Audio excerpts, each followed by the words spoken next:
All right, welcome back, everybody, to Sideline Banter. We are back with episode 16. 16! Wait, 16 years. Oh, yeah. Shout out Al, shout out Juan. 16 years. It's a special one. It's a special epi. Missed a week, but whatever. We're back. That's fine. People are going to forget about that. We're moving on. Abe, good to see you again. How was your week and a half or so? Great to see you again. My week and a half was great. Started picking up a few books, put down a couple of them in the past week. What do you mean by that? You're reading? Yes, bro. Wow. I checked into some reading, bro. A lot of history. Books I bought in the recent weeks, and then some finance books. So I'm getting... wow, look at you. Yeah, I'm getting my knowledge up there and, just getting wiser. Getting older, so I'm getting wiser now. Wow, nice. I did not know that was going on. Yeah, good for you, man. Yeah. I have not been reading. I did go to Chicago, though. That was pretty cool. How was Chicago, man? Good airport. I mean, what I had to do was not in Chicago. I just had to land there. Yeah. So Chicago itself seemed like landing there is cool. I didn't realize the whole city is along the water. Yeah. I guess the lake. Lake Michigan? I feel like it's Lake Michigan or something like that. I'm not sure. We're just making stuff up. It's sideline banter. You're doing history, you're doing finance. Next, you can do geography. You can let us know. 100%. After I finish this chapter, I will. Perfect. Cool. Well, we do have a lot to cover, obviously, today. Let's get into it. We got the sports equinox situation and then plenty of other things around the world. And we missed a week of information, so hopefully we can cover all that. I think we got to run through the whole World Series. Yeah, got quite a backlog. We're working with. So we'll try to figure that out as efficiently as possible. But anyway, and of course we have Jessica here. Jessica, how did you like your accidental vacation? It was nice. Productive? Thank you for asking. Yeah. Productive. No, honestly, it was kind of interesting. I was like, I felt like something was missing. Yeah. Yeah. And the texts are coming through because we're getting like pretty big now. So, we had our sponsors reaching out. Spotify executives calling us, like, what's going on. Yeah, it was really We're going to make it up to everybody today with a 6-hour episode. Don't worry. No one's going to listen to that no one. Commercials. Yeah, no commercials.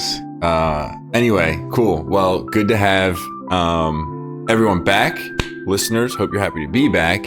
And I guess that means that, Jessica, it's time to kick it over to you for our news of the week. What do you got for us? Well, it's kind of like when you think of something and then you think of everything else you have to do and then you end up doing nothing. That's kind of how I felt about prepping for this because we had so much happening. I feel like that's just how you prep every time. Anyway, so what I was like, I'm just going to focus on one thing. The purpose of what I decided I do here is to get you guys kind of just thinking, get your brains moving. So one of my favorite things that happened recently was the Commanders' Hail Mary. I thought that was pretty crazy. Yeah. And I do not care if it's on the outline. Is it? I mean, the NFL week is. That's fine. Go ahead. There's plenty to discuss. Your news can be anything. Because it was so interesting to me because I was like, you know what? That's crazy. We don't even have to talk about, we can explain our parlay situation with Alec, but shout out to Alec on getting that. Oh, right. So basically whatever. So if you guys watched it, Commanders ended up winning and it was about literally a Hail Mary, which in my lifetime, I was like, when was the last time I actually saw a successful Hail Mary? Rodgers. So I looked up some stats. Okay. And they're kind of interesting. So the statistics go from the start of the season of 2009. And there's been 193 Hail Mary attempts. It actually originated from the Dallas Cowboys, which was, hold on, I have this date here just because it's interesting. There's no way 2009 was the first one. 1975. Okay, yeah. So in 193, when we look at that sample size, Hail Mary attempts, they produced 16 touchdowns. 3 of those, which I thought was interesting, was actually Aaron Rodgers, who they consider someone who mastered that. Mm-hmm. Indeed. And then the success rate is roughly once in every 12 attempts over the past decade. So it was pretty cool that it happened. Pretty high, I feel like. 1 in every 12, I feel like it'd be lower than that. In the decade? I was going to say it sounds about right. But whatever, we'll go. Keep going. Keep ripping off stuff. Yeah. No, I didn't want to throw too much. Really just like the idea of, when you see it, definitely be like, wow, that was crazy. Mm-hmm. And it really made me think like, okay, then in my lifetime, what are some things that I saw those like these crazy things. I was like, oh my God, did you see that? Like actually feel that way. I think one of them was the Eagles with the Ameriquad to Meadowland. Like that was like makes me cry every time I watch it. Yeah, that's a good one. And then most recently was Freddie Freeman's Grand Slam. So I was just curious what you guys like. What do you think is one of yours that you would put down there?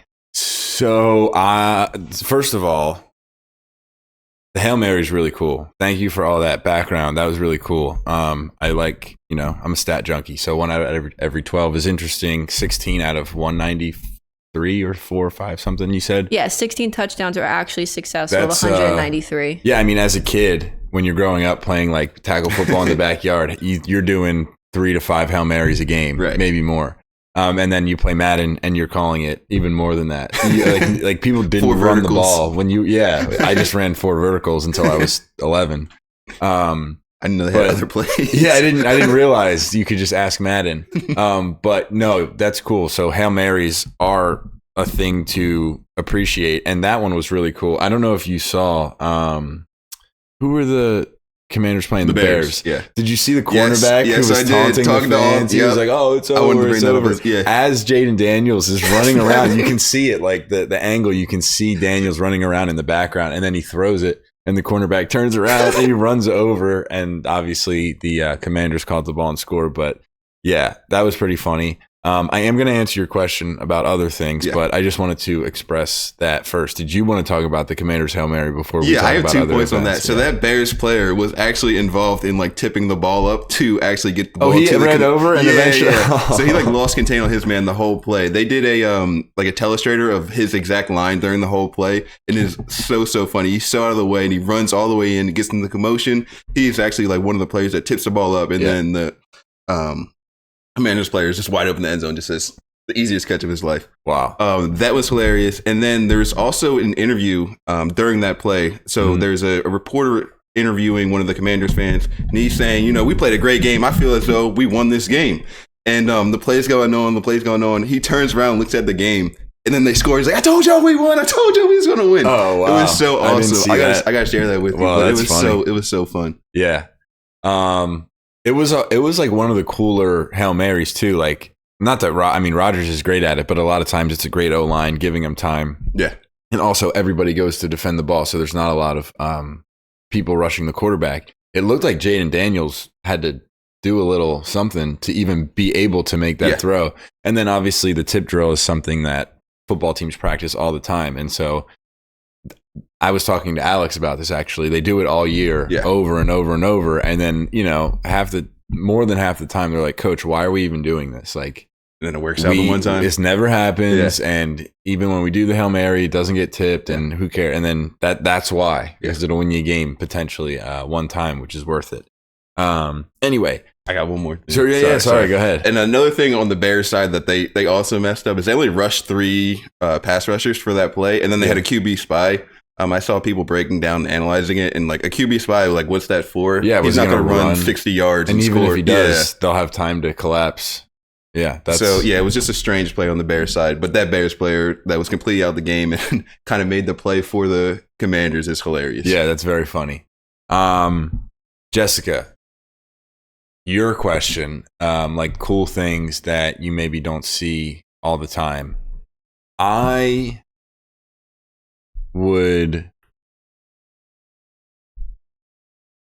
will kind of one up it, I guess, but I don't mean to. I'm blanking on something like I've just seen in general, but I'm going to go live, like a cool thing that I've seen live. I saw Josh Beckett. That's what I meant.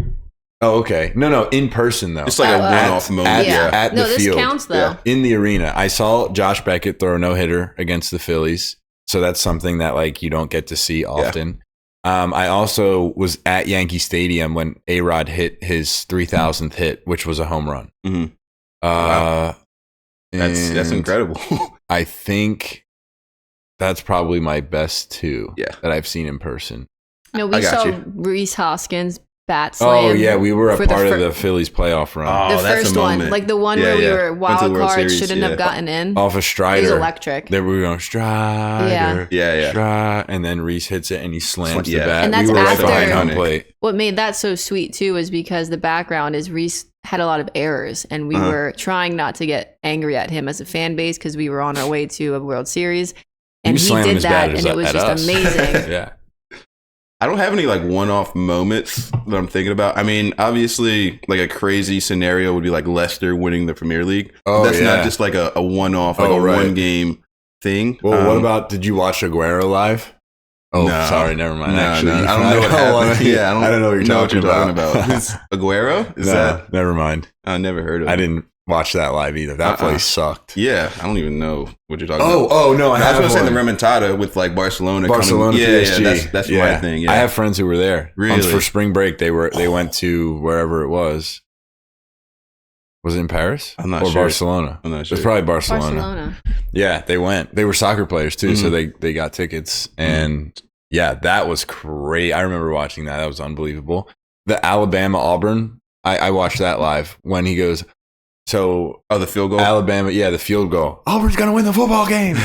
Yeah. Oh, I have another one. Yeah. We completely... The Villanova winning the national championship. We were live for that. Yeah. We were on campus live via satellite. But everyone was just like, that was crazy. North That Carolina. was nuts. Jessica was in heels and Juan, this kid Rosie, who you don't know, and I was like, just we're go without running me. to the center of campus to, go burn the couches and stuff. I actually had my torn labrum, and I'm like running in serious pain. Yeah.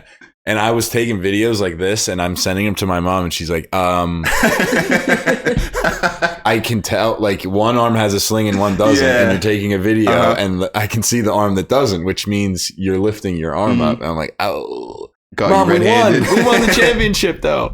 Yeah, but she was in heels, and she couldn't, she was like, I was in like boot heels. Yeah, not but heels. They were, like, everyone, it was crazy because when they hit that, we had just ran to Juan's room and Rosie's room. So we were already out of breath. And I mean, within 30 seconds, get out of the timeout, North Carolina, like it just went boom, boom. We like ran to their room to watch the last play. Yeah. And then UNC scored, and then obviously Villanova that shot scored. was crazy. He shouldn't have made that shot beforehand, and then Chris Jenkins comes down. Yeah, that was a moment for sure. Yeah. That's a one-off moment that I could. The second time was fun too, but that one I remember. Nothing like the first, man. Yeah, well, and it was like the buzzer beater drama. Yeah. Anyway, all right. Well, I guess those are some cool moments. Yeah. They felt authentic, honestly, by the time we got to the end of that. Oh, LeBron coming back from 3-1. That was a big one for me. I was emotional. I remember because I was working at the Riv, and I didn't get off. I couldn't ask Tony to give me off from work so that I could watch the NBA Finals. But I remember vividly Mike Missinelli saying, do not. So the Warriors were up 3-1, and Mike was like, do not let LeBron win one game. Yeah. Like, I know it's crazy to come back from 3-1. It is. But the second that guy sniffs 3-2 and it's there, it's like in his head, all he needs to do is do it 2-0 and it's over. I'm getting chills right now. And I vividly remember sneaking that game on my phone while washing dishes. And then I'm like zooming home. Yeah. And I only caught like the fourth quarter of that game 7. Yeah. And my dad's sleeping, Jen's sleeping, and I'm just like, blocked all the way. My God, come on. And then he did it. Kyrie he blocks Iguodala. Blocked by James. Yeah, and then Kyrie hits the shot to go 93-89. And I was like, a 4-point play is not going to happen. I mean, it could with Steph, but dude, I remember when LeBron, that Cleveland, was crazy. This is for you. Yeah. Basketball, watching basketball like that, chills.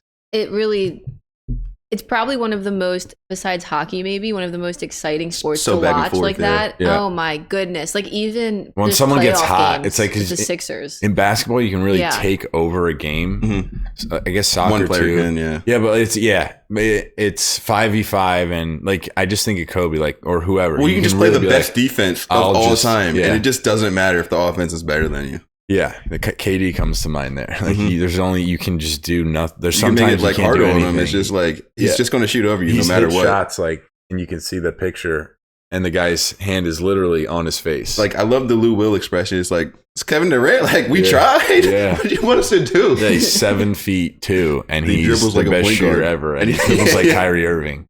Well, staying on the NBA topic, because just to transition, the one other thing I had was just for our hometown, I just really wanted to get your perspective on the Sixers organization right now. So just for the listeners, the Sixers, we acquired Paul George and Joel Embiid. Obviously, we have, but they touchdown.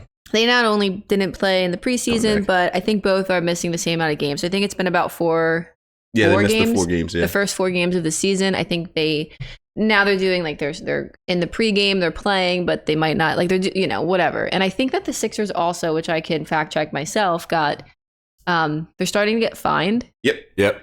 100K. Just curious, like what is happening with the organization right now? I totally understand Joel sitting out. I'm not mad about that, but there's a lot of people I'm hearing all over the place saying like we're a joke and this and that. I'm like, oh, why? Yeah. Well, so with Joel's injuries, I think it's a false report, I believe, on like the injury report for Joel. I think the NBA is saying he's healthy enough to play, so why is he not playing? So that's where the fine comes in. And then also on top of that, he did say that he'll probably never play in back-to-backs for the rest of his career, which the NBA obviously does not like because they're doing it for the money out, and like you can't just not have one of your superstar premier players just sit out games because for rest. So that's basically where we're at with it at this point. Do you have anything else? That is interesting though. Yeah, I do actually. I think it's more. I think the Sixers actually are handling it really poorly. Not in the case of like the strategy or compliance with the NBA, but to their fandom, it's tough. It might only really matter to fans in like New York, Boston, Philly. I don't know where else, maybe for college football type thing down south, but they're saying like, oh, he's still ramping up. He's not ready. Ramping up from what? He played in the Olympics. There was never an injury report that came out. Like, and listen, I understand the ultimate goal is to win a championship. And if he never plays back-to-backs, he never plays back-to-backs. It is what it is. But this fan base has done enough to support every team in this city, but definitely the Sixers, for you to explain to us what's going on. And I kind of feel weird saying that as far as like, who am I? But if you think about it, like our fandom is what supports this team. Yeah. Like we spend a lot of money to go to these games and they have great facility. Like other teams, like I bet, well, the LeBron effect is a little bit different. I was going to say, I bet Cleveland's locker rooms aren't as nice as the Sixers or like whatever it is. I mean, everybody's probably on some sort of tier because of the like league agreements they're making and so much whatnot money nowadays. Yeah. But like, it's a special town to play in, especially for basketball. Yeah, basketball. And I just feel like I don't think we need to. I don't think we need to crush Embiid for like not playing or for not playing back to backs because he wants to win a championship for the city. Yeah, and he keeps playing whatever 50 to 70 games, and then he can't play in the playoffs. Is it annoying? Yes. Does it suck to not know if he's going to play and you're buying a ticket? Sure. Yeah. But like that just means, to your point a little bit, you alluded to, I think, like they're in it for the money and not for winning championships as a business. If you're mad at Joel Embiid, as a fan, it's annoying. Obviously, yeah, you want to see the best players play. But like, I think the worst part is the Sixers not being transparent to their fandom about. Yeah. Was he injured? I don't understand. What is he ramping up from? What is he not ready since when? Since the Olympics, yeah. Because you had all of the preseason, and he didn't play one game in the preseason, right? But if he was he practice? Why wasn't he practicing? It's not been really reported as well, right? And then so he shouldn't have played in the Olympics then if he's not gonna. Like I just don't think it's fair to the fans, and usually I don't care that much because I've been on I've played a big enough baseball to the point where there were fans, and if they had opinions internally, we did not care. Yeah, and it was like, no, this person is hurt, and yes, they went 0 for 4 today, but like they had a sac fly and did something, and trust me, they're grinding it out, right? And you have no clue because it's not going to come up on an injury report because we don't need anybody knowing, but or like whatever, he just had something happen to his family, and there's a lot on his mind. This is like just a little different for me because it's like we have done so much to support you and we've watched you play in the Olympics and we rooted for you there, and you're not even admitting that he got hurt. No, that's the thing. Transparency is definitely a factor in this, which I think you can be absolutely mad about because there's no real say to like what's actually going on. just give me like a look behind the curtains. Just let me understand what's going on so I can judge it for myself. But I was saying, look at it from this lens, in that Embiid is kind of sacrificing money because he can't. If he doesn't play enough games, he's not eligible for these awards, and those awards are, laid into your contract. So like those things, like he's actually going for broke trying to win a championship. If you look at it through that lens. I don't know if I said it on an episode or if I was just talking with Jessica, but it's really hard to conceptualize. But I said what he's doing is actually selfless. Mm-hmm. It doesn't feel that way because he's taking rest, but he's like, dude, the past 6 years, every year I've shown up to preseason or whatever camp and in a different shape. Mm-hmm. And I've been skinny, I've been fat, I've been strong, I've been whatever. I've had cornrows, I've done afro. I keep getting hurt no matter what I try. And the only way I'm going to do this is if I completely give up trying to be the MVP. Yeah. Because I'm literally not going to play enough games. Just trying to get out there every single night. And I'm not going to do this and I'm not going to do that. But I will be ready when playoffs come. Mm-hmm. Hopefully. Yeah, right. I think that's a good point. And so it's like, yeah, but everyone else is saying, oh, you're so selfish and you just want the rest and you're scared of getting injured. And he has to sit there and take it. And it's like, yeah, for you. Because guess what? I could go try to play and play 75 games and win MVP. And then who knows how, I mean, it's a weird thing to say, but I just feel like he's finally at a point where it's like, listen, I tried 8 years in a row, 10 years in a row, 60 plus games. My knees, I'm 7'2", 340 pounds, or however big he is. Okay, but damned if you do, damned if you don't type of thing. Exactly. It's like, So the arguments that we're thinking that Shaq was perhaps isn't injured and it's more of the load management type thing, and they're really just like, even if he is injured, there will be load management afterwards. Like that's already been and kind of announced by him. Mm-hmm. Yeah. So irregardless. Well, so I looked into this a bit because I do find it interesting, and I don't think it's apples to apples by any means. But when you start to break it down, when you think of like, it is his job. He's getting paid a lot of money for it. Yes. We need you to show up for your job. Yes. And I get Luke's point. But when I think of it logically like that, it's like, so then what's the answer? And I looked up just how Adam Silver feels about this. So last season, they definitely looked into this. Like per quote, he's saying it's definitely gotten away from us a bit. And he said that he doesn't expect players to play through injuries, obviously, but there's a statement of principle in this league, that if you're a healthy player, you're going to play. And it just makes sense to me. But I also agree. No, it does. It does make sense. However, the only thing I'll say is if this is not Embiid, like you, this is the Sixers. So I still agree with what Adam Silver said. Yep. I just want the listeners whoever's listening to make it clear that it's not Embiid going to Nick Nurse and saying, I'm not playing back-to-backs or I'm not doing this. It is almost 100% Harris or whatever the owner's name is, Joshua Harris, going to Nick Nurse, who then goes to Embiid and is saying, here's the plan. And there's obviously some sort of agreement. And I'm sure if Embiid could have been like, no, I'm playing every game, and he didn't. I'm not saying he's a saint here. I'm just saying from Silver's perspective, it's not if you're healthy play and Embiid saying no. It's the Sixers building a strategy to make sure he's ready for the playoffs. Mm-hmm. Yeah. Embiid is not saying, I don't want to play. Right. And I'm not gonna. I just want to be healthy for the playoffs. I just want a chance to win a championship. Right. Sorry, I forgot one more thing. I just forgot to reel it back. So as far as the money's concerned and like, hey, it's your job.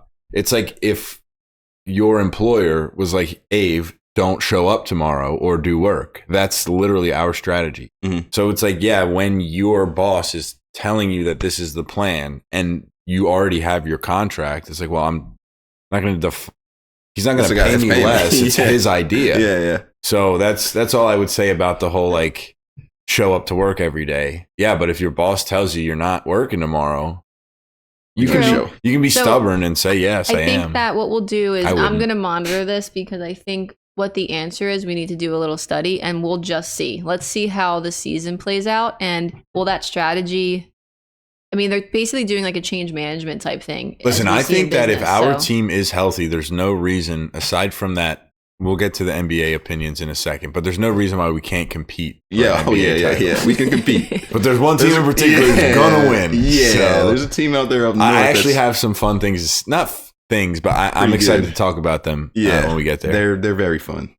Yeah, it sucks that they're very fun, but they're great. Yeah, it does suck. They're fantastic. Actually, maybe we won't talk about it from top down. Like I don't wanna. Very impressive. Like the top of the organization to the bottom of the organization is so impressive right now. Yeah, it's so annoying. All right, but for now, we can't get there yet because there's a big something happened. Big something that happened exactly right for our opener, and we'll get to that. So for now, Jessica, I'm sure you'll chime in here somewhere, but thank you for the news. You've excelled once again.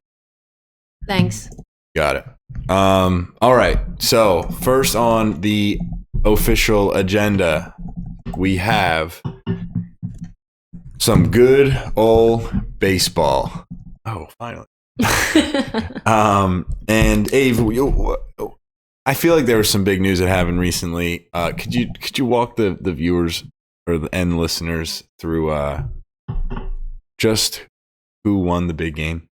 So the team formerly out of Brooklyn, they came through, and you know what? They just loved the city so much they had to do this in the Bronx. They took it back.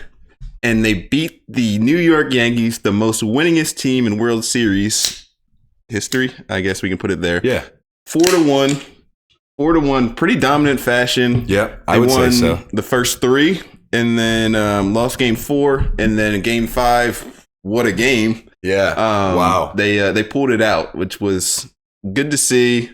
And the Los Angeles Dodgers are the World Series champions for the 8th time. See. In the year 2024, I saw there was a shout out to Kobe there. So I just want to give that shout out again. But they won their 8th championship in 2024, which was pretty cool.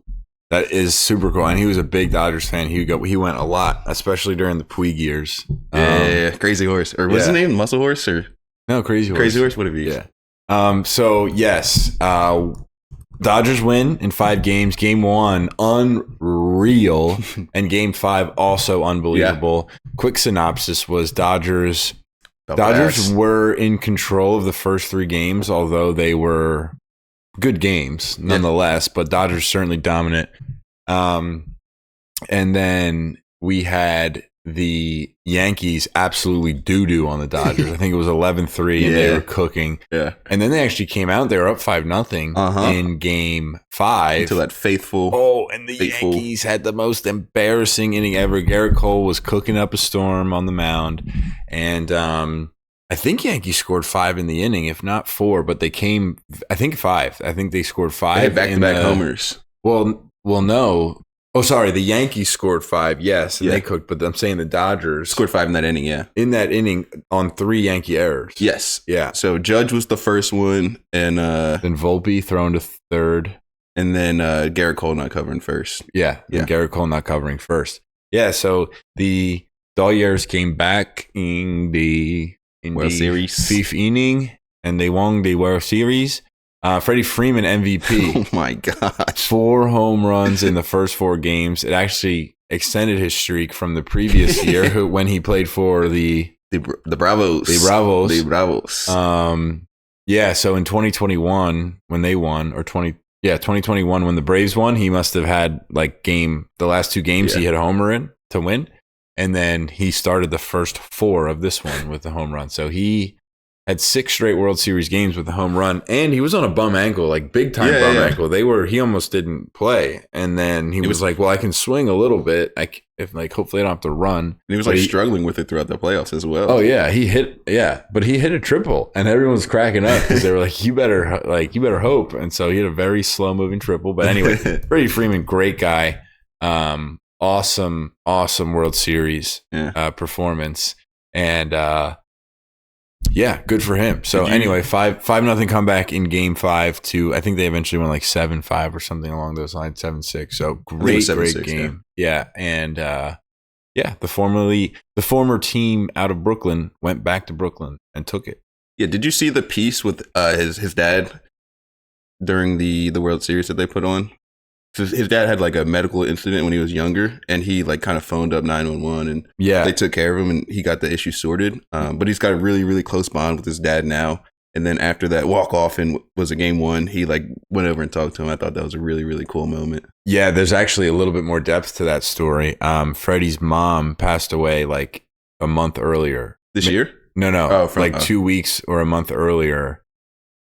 And then there was that emergency from his dad, and Freddie was only 10 or 11. Okay. And his dad called him or someone called him, and I don't have the full story. I'd love to read it, but like he had to make a very important and difficult decision. Like I don't think this is what happened, but along the lines of like, I'm an 11-year-old and I'm going to drive my dad to the hospital. Like something very important, or his dad would have died. Yeah. And he didn't. And so he almost lost both his parents in the same month when he was a kid. Old. Yeah. It's awful. And then his son actually just got really sick. Yeah, I saw that. And it was only like I think it was only like a 2 or 3 week situation, but it was very serious. Yeah, death threatening. And they asked him about the walk-off grand slam in game 1. And he said, I would choose to get into that position and strike out 100 million times just to not have to do what I had to do with my son again. And I was like, dang, it really is all a game. But nonetheless, it was a phenomenal World Series performance. But he's just a really great guy who he's very humble. Like he's very down to earth, and he understands what is important in life. And he just happens to be the best first baseman in the world. So when we opened the show, when we were talking about All-Stars, it was Bryce Harper, but we were saying, that guy Freddie's the best. Bad, Like Freddie's the best first baseman. Harper right now is the first baseman All-Star, but watch out for Freddie.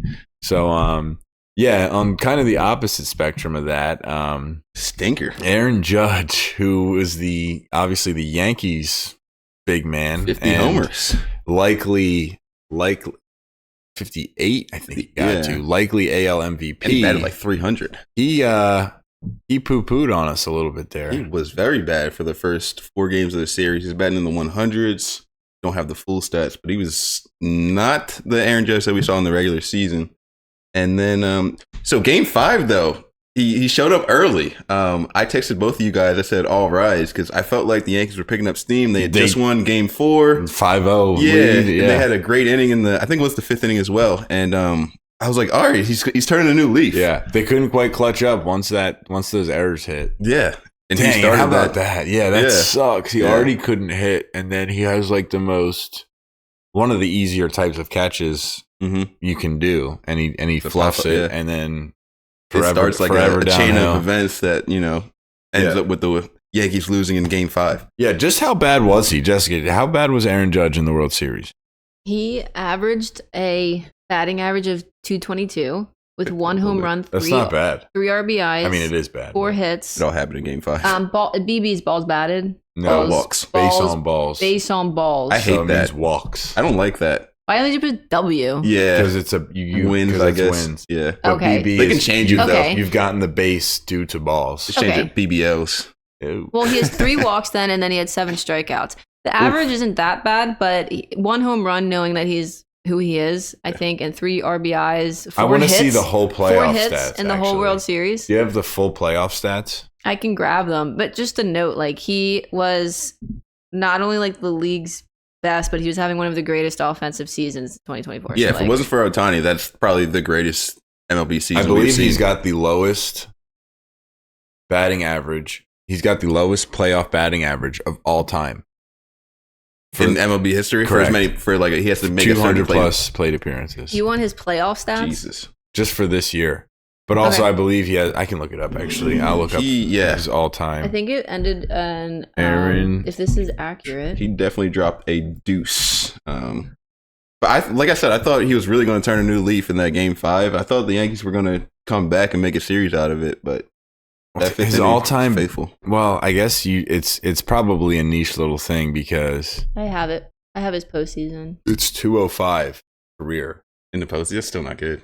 It's not good, but if that's the lowest of anybody ever, the 2024 that just means not a lot of for him people have was had 200. He was batting at 184. The whole post, 2024. Again. Yeah.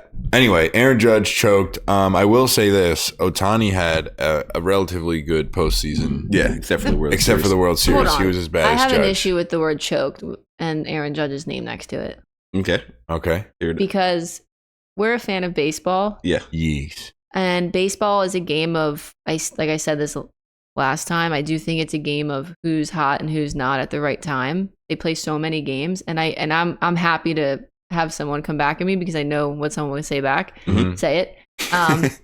But Not my problem in the World Series. Get hot or, Yeah. or go home. What That's you did. not how it works. Like when it's the World Series, it's like you don't have So time to what's get. There's the no more answer getting then? hot. So what does it mean if you have? Well, okay, if I break this down in my head, I have to look at how everyone else did on the Yankees to see if it's actually averaging out to. Did he really do bad to the team? Because now I'm crediting the Dodgers pitchers. Well, Soho was pretty good. The other Yankees players could be good, bad, and different. I would have said I bet Verdugo ended up doing okay. Volpe ended up, I think Verdugo's under 200. for the World Series. Yeah, I'm gonna find. But even this. Verdugo had those clutch hits. He did have a couple, yeah. And that's all you really Yeah. need from Aaron Judge, Especially- too. well, Soto played great. Verdugo's batting ninth, so you're not really expecting too much from him. But like, if he Correct. gets you like a couple RBIs, that's Correct. amazing. I know he had a big home run and he had a big hit. Yeah. And it's like, yes, you don't have to be hot, but Aaron Judge, you can't. It's about the at-bats. You've seen the way that Dave watches baseball. Mhm. It's like, it's not about if you've successfully gotten a hit or not. You can just see that he's swinging at bad pitches and he's not locked in. And I'm sorry, but you are the best player. So when you get to the World Series level and you're the third hitter in the team, it's not about hot and not. Like when we were talking about the Mets being hot, it's not because Pete Alonso and Francisco Lindor are performing. It's because Vientos, whoever the F that kid is Young batting guy. 450. Yeah. It's Right. like because the rest of the guys are coming in and that team is now hot. And they have that's, momentum. and that's great and all, but Aaron Judge, he gets paid too much money and he's too valuable to say, I'm just not hot right had a So now. bad I week. noticed like You can't have a Bryce bad week there. Harper. Bryce Harper's a winner. Like he wants to Correct. win. And I've seen him so many times get into those slumps that we saw, I think, Aaron Judge get in. Mhm. And he changes batting stance a little bit, an 0-2 count, and pops his bat out and he's not looking for a home run. He Mhm. just gets a single. Yeah. I Yeah, don't 'cause he's is a- Aaron Judge not doing that? Because I actually He- went in and out of watching the series. I think he just got out scouted. I think the pitchers, I think the Dodgers just knew how to pitch to him and he didn't adjust and they just beat him. Okay, well, for the Yankees, the postseason stats, and I believe should be World Series, but Juan Soto was their leader. Yeah, I want Soto's. Juan Soto's the best player on that team. I mean, Judge. If Philly's Batted going to get him, 313, on base percentage 522, 7 walks, 522 6 on runs. base He only percentage. had 1 RBI, but he still had a fantastic. Who was leading off for them? They had wasn't Glaber? Oh, Was it yeah, Glaber. Yeah, Maybe Glaber wasn't on. Like, yeah. who's he going to hit in? I mean, Juan Soto, he just has a great eye. And, RBI like, is a weird stat because it's you like need somebody on base yeah. or hit a home run. I mean, 522 on base percentage. It's ridiculous. That means every other at bat he's getting on base. Yeah. That's crazy. Yeah. and then you have Judge right behind him. Yeah. I guess that's a good segue into what I wanted to talk about quickly about Soto's free agency. Can I say one more thing about Aaron Judge? And Yeah. like, I was trying to compare this to like other sports, and like in baseball, you're just up there by yourself. It's kind of an individual sport when you think about it. Yeah. It's And like- Jessica is right, just to be clear a little Yeah. bit, where it is a streaky sport where sometimes, dude, it's tough when you're not perfectly mentally there, 100 miles an hour, you can't just decide like. No. Like in basketball, you can say, you know what? I'm not going to take another 3-pointer. I'm going to go take a mid-range, Well, or I'm here's going to the hit a thing. layup. Baseball, you don't have like you're like, oh You have god. other teammates. They can set you a screen, get you a backdoor screen, get you an easy Yeah. layup. Like there's no easy ones in baseball. correct. So it like, does matter how you're currently yes. in the zone or not. That certainly matters. That's all like I wanted to point out. It's just like it's like he's just up there all alone. Like Yeah. it's him versus the pitcher. And Correct. that's all that he can do. Right. There's nobody that can help him in that And- situation. yeah, It's and- all him. It's right. all mental. Correct. So it definitely is. That's why it's streaky, because once you get into the low, it's you have to pull yourself back out, and then kind of vice versa. Like when you're up, you kind of just got to keep Stay in that making mode, sure yeah. you vibe, and whatever is going right Yeah. is going right. But it kinda like- still gets to a point where, like for example, this kid Ethan Lee Tyson, he's the best hitter in Haverford history and great friend of mine. He was in my class. and he was a first team all league player every single year. I think he has a career batting average at Haverford of like 425. He was, as a freshman, Haverford, I wasn't there yet because I transferred in, but they won the Centennial Conference against Johns Hopkins, and Ethan was the tournament MVP. Yeah. And so his senior year, it's funny, he batted like 315, and he still batted like 425 career, by the way. But he batted like 315, and I had played with him junior year, and he was unbelievable, and he's very humble and quiet, and we used to tell the freshmen how good he was, and he kind of struggled as a senior. When I say struggled, he's batting over 300, and he has a handful of home runs, but when playoffs came around, and we were in an elimination game against Franklin and Marshall, and we play 9-inning games like pros do. And sure enough, in the 7th, he gets up, he hits a 3-run bomb to tie it 8-8, and then 10th inning comes around, and he hits a second home run of the game, and we won. And he just carried us into the championship. Yeah. And then Johns Hopkins was in the winners bracket, so they had to win 2, or they had to win 1, and we had to win 2. Yeah. We ran out of. I think we won the first game, and we had literally just did a bullpen game for the next. Yeah. We didn't have any starters. Shit on us, but. Anyway, it's just like everybody knew, like Ethan batted second every single game, and no one ever even questioned it. Mm-hmm. And he would go 0 for 4 and then 0 for 4. And then he would have 3 games in a row where he was 5 for 5. Right. And it was like, because that's Ethan Lee Tyson. I don't know if something was going on senior year where he struggled a little bit, like still in the 300s and all that. But it was just like when the time came, it put him at bat. Like there's no one else to put at the plate except for him. Like you saw that. Like, was it Walker Buehler? Correct. Like it was his. Like he said, this is it. He lied to his coach. Walker Buehler started and won the game on Tuesday, or on Sunday, and then closed the game on Tuesday, or whatever. It was a 2-day separation. I don't remember exactly what days it was. And he's a starter. He doesn't come out of the bullpen, but the Dodgers needed one more guy because they had used the rest of their bullpen, and he said, I'll do it. He texted the coach that morning and said, I'm available if you need me, having pitched 2 days before 100 pitches, which is not easy to do, if even possible.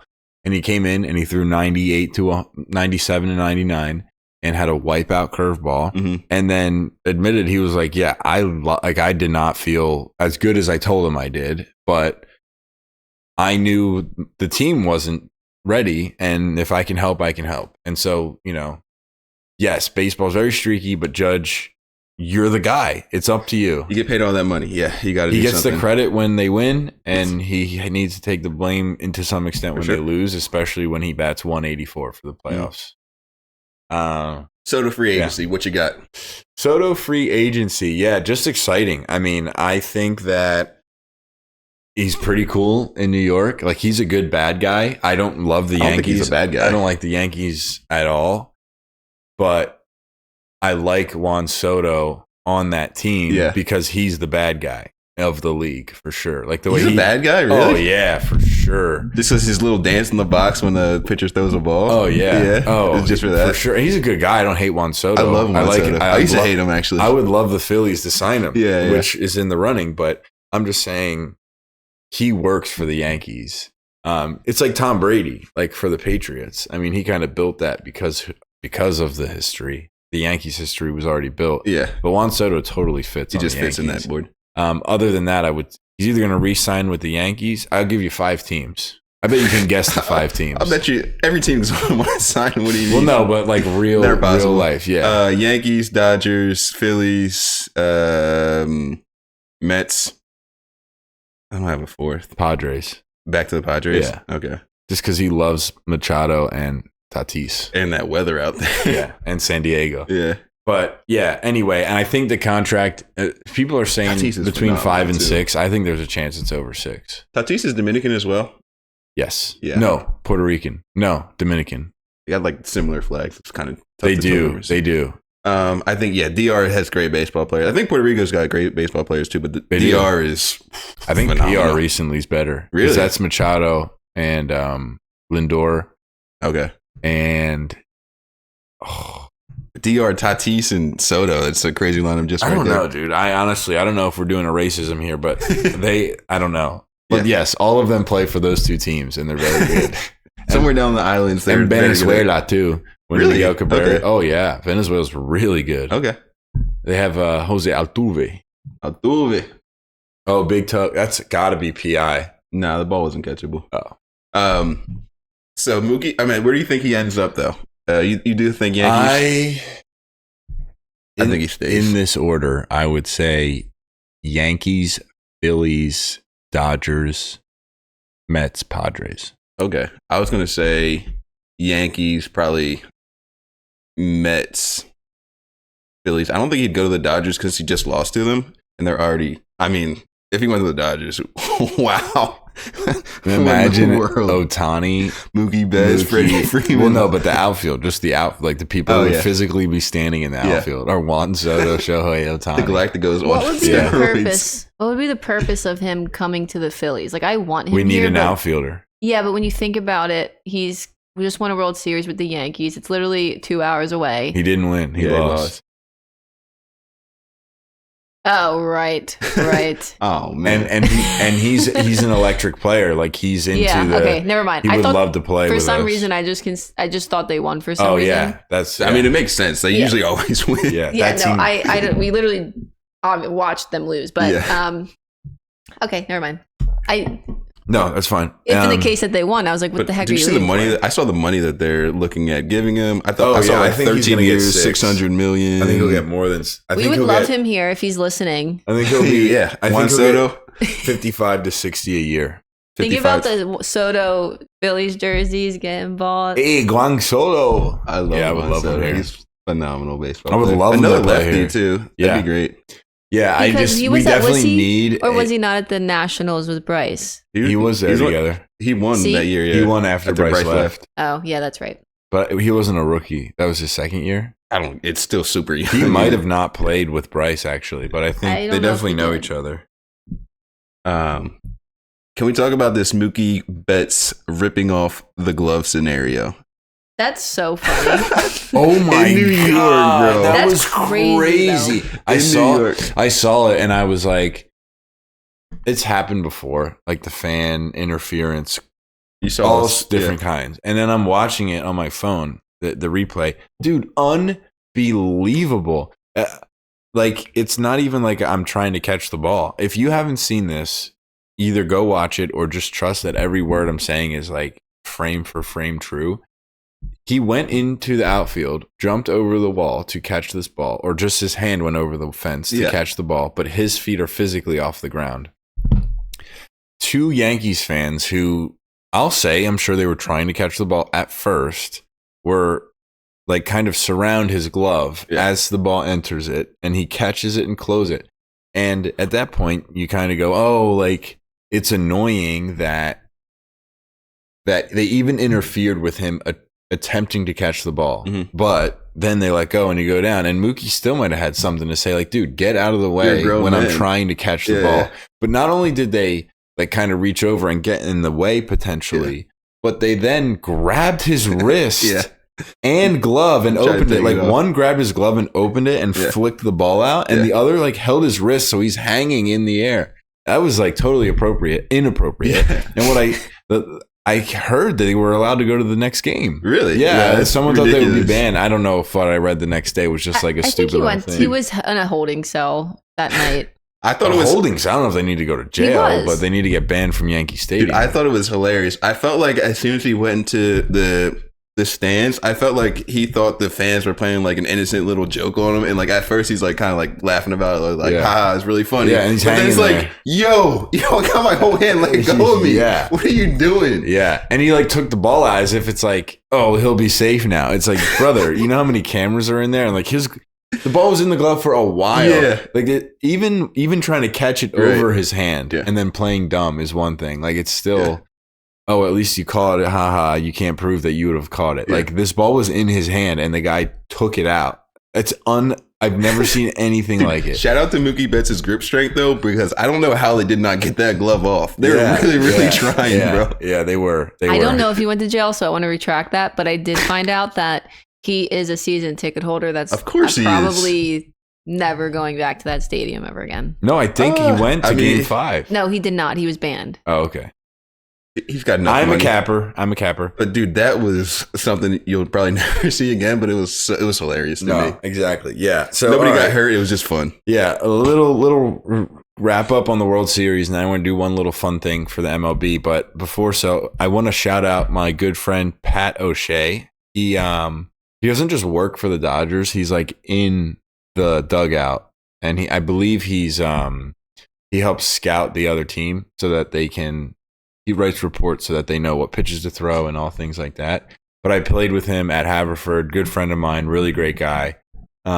Chicago Bears fan. I think he was a Yankees fan growing up, actually, but he's worked for the Dodgers for a couple of years now. And he was like in the parade, like he's on the buses in the parade, like he's like meaningful. And he had an opportunity and took it to go to the World Baseball Classic, and he was in the dugout for that. I'm not sure. I guess why he would be in the dugout is if like someone's like, "Hey, can you run me through this real quick? Like I missed film, or I need a refresher." He's like an analyst type of. He always was that kind of guy, and at one point he did that kind of job. Gotcha. I'm not sure. He's not a coach. Gotcha. I highly doubt that Pat is coaching MLB players. He might be. He knows his stuff for sure, but he's good with analytics more so than like, he'll be able to tell you trends and like, hey, don't throw this guy an inside fastball type of thing.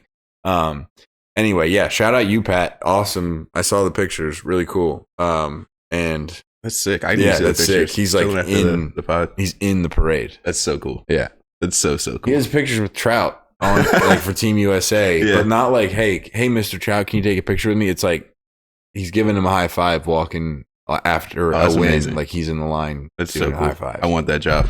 Yeah, I'm sure he's probably well qualified. I am not, but I want your job. Yeah. Just swap jobs. Yeah, for a week. Let's do they'll figure it out. A little rotation. How much did you really help?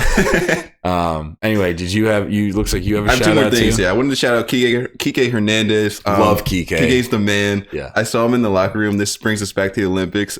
He was making fun of Noah Lyles. He was like, "Yeah, we're the World Series champions. What do you think about that, Noah Lyles?" Yeah. It was so funny. And he's the best, dude. I love Kike. He's like an all-time playoff player. Mm-hmm. Yeah, he was hot, he's for sure. Like statistically one of the best players to ever play in the playoffs. Mm-hmm. And then shout out to the LA legend Ice Cube, who performed it was like a ceremony they had at Dodger Stadium. Dave Roberts was out there wilding. I don't know if you've seen that clip, but it's very funny. He performed today. Was Dave a good Roberts day. is a beast. Yeah, he's a wild man. He was out there vibing. Cool for him. I'm glad that they won one. Did you know he was on that Red Sox team in 2004? No, I didn't know that. Yeah. Really? Yeah. I feel like he's a bit older than that. How old is he? Dude, I would guess he's in his like 60s, like mid 60s. No, really? It can't be if he's on that team. I'm saying. 20 that's years what I ago, thought he was. I would say he's 55 at the oldest. Damn, Black Dude Crack. What? They looks good. Okay, maybe. Bro, but not only was he on the Red Sox team, like it was 4-3 in the bottom or top of the ninth. I'm not sure. And he came in as a pinch runner. This is Game 7 of that Yankees Red Sox Championship 3-0. The 3-0 season. Game 7 now, and he stole second in the ninth to then come in and score and tie it, and then they won. Wow. Anyway, Dave Roberts is a legend. Man, yeah. I'm glad that he won outside of COVID. I know people were saying, they won because of COVID. There's no fans, blah, blah, blah. So I'm glad they have not a Mickey Mouse they can trophy. Do a parade. Yeah. I'm so out on the Mickey Mouse trophy thing because fans make a difference, but they're definitely a small, like if you were weighing out things that matter, fans being there does not rank in the top maybe 8 things. Yeah, like the players on the field. And also the other team is dealing with the same issue. Yeah. It's like saying, it was raining. Yeah, it was raining for the other team also. It didn't just stop when we were at bat. Like, so I get that the COVID years are different. Like I think the Lakers championship is legitimate. Yeah. I mean, whatever. Like the Heat went back to the championship the next year. Anyway, we can talk NBA. another time. But yeah, it's just glad that they got one, and they're looking solid for next year. I mean, they're probably the favorites to go back and do it again. I don't see why they wouldn't be. And there's a ton of free agents. I'm not going to run through all of them, although there is a pretty cool lineup of them. Mm-hmm. We have a lot of time to talk MLB free agency, but the Dodgers are not shy to go sign Max Fried and Blake Snell and all those guys too. Got a little bit of money over there in LA. Yeah. So I don't think this has been officially announced yet. So I'm going to do it. I don't think, if you have your own opinions, please add. No, it's all you. It's all you, sir. This is kind of off the top of my head. I don't have anything written down, but this year's all MLB first team. I'll elaborate anywhere you think I should, but just so that we're on camera and we'll see how it comes out. I'll start at pitcher and I'll go with Skubal. And if I have to pick two, I'll go with Sale because they had like the same stats, but Skubal was much more dominant in my opinion. Like so this just regular season or this just yes. Okay, just regular season. So they haven't no come out playoff implications. No. At catcher, that's tough. I'll go with Contreras. I don't know which one. I think they had like the same year. And the brothers, so whichever one gets the award. I'll go with Will Contreras. That's the one I picked. They're both Will. It's Wilson and William. Gosh. You should have stayed with Will. Yeah, I'll go with Will Contreras. Yeah, first base. I think I go Freeman. Am I forgetting somebody? I mean Harper, but yeah, Freeman. I think I'm gonna end up going Freeman, and then second base Ketel Marte, shortstop Bobby Witt Jr. Some people will have Gunnar Henderson there. Give me Witts. I don't. I take Bobby Witt. For sure, no questions asked. No one's going to have anyone else. Ketel Marte is the guy at the second baseman of the year. Jose Ramirez at third. And then my outfield is going to end up being in right field Soto. Center field's got to be Judge. And left field, I don't even know. I feel like you should just pick any outfielders. So does it like actually defined by position? Oh, I'll do Ozuna really DH'd all year, actually. I don't know. You can pick a left fielder, and then DH will be Ohtani. Obviously. Yeah. Closer, the guy from the Guardians, Emmanuel Clase, even though he kind of blew it in the playoffs. But apologies if you don't know some of those names. But that's your MLB first team this year. So if you want to sound impressive, you can be like, dude, how about Ketel Marte? And they'll be like, that's a name. I love his name. Yeah, it is cool. The other guys, I guess, are pretty obvious. Yeah. My mom didn't really know Bobby Witt, though. But Bobby Witt's a king. Bobby Witt's a great, his dad is also a former MLB guy. Love the baby blues out in KC as well. For sure. We gotta get some. Bobby Witt might need to go on the wall here. Yeah, Bobby Witt will get on the wall eventually. Whiz-Wit Jr. Yes, sir. Cool. Anything MLB wise that we need to add? I don't know. No, because the World Series happened. That's usually what takes over the conversation. I didn't even know the World Series was going to happen. I thought they usually just like stop whenever the Phillies are out. I thought that's when they ended the baseball season. But they used to do that. Yeah, they used to do that. That ended in like 2014. I want to say 2014. Got you. It was a dominating, I think, performance by the Dodgers, though. For sure. Absolutely. So absolutely glad for them to win. They absolutely deserved it. Freddie Freeman was outstanding. And we didn't have to see the Yankees win. Correct. So that's it. That's the conclusion. The 120th season of the MLB. And really? Yeah. And the World Series champions are. And Freddie Freeman made history. I think it was the first ever Grand Slam, right? First ever Grand Slam or walk-off Grand Slam? Yeah. It has to be. Been a Grand Slam. No, there has to. I think it was a walk-off. Really? Grand in 120 years, there's never been a Grand Slam in the World Series? No, I'm saying there has to have been. Yeah. So it must have been a walk-off Grand Slam. Yeah, for sure. That was crazy. But that was 2 outs. It was really the childhood dream. Like, I've literally sat in my backyard. And by the way, it was such a swing scenarios. that was like, he was so locked in. Like, it was the most beautiful swing. It wasn't, there was no nerves. Well, and then the best part was the first inning, the next game, he hit a home run, which is... The New York fans had signs when they got to New York that said, Freddie, please stop. I thought that was funny. Dude, talking about that scenario, though, of just like saying, like, this is the last pitch, like, you're up the bat, it's 3-2, it's the ninth inning in the World Series. I mean, I know you weren't a baseball guy, but you had to have done it. I did it for done basketball 1 million times. I used to run around in the gym, set the clock out with like 10 seconds left, do a million crossovers, cross out air, and just shoot the three. Just cash out. You're like 3, 2.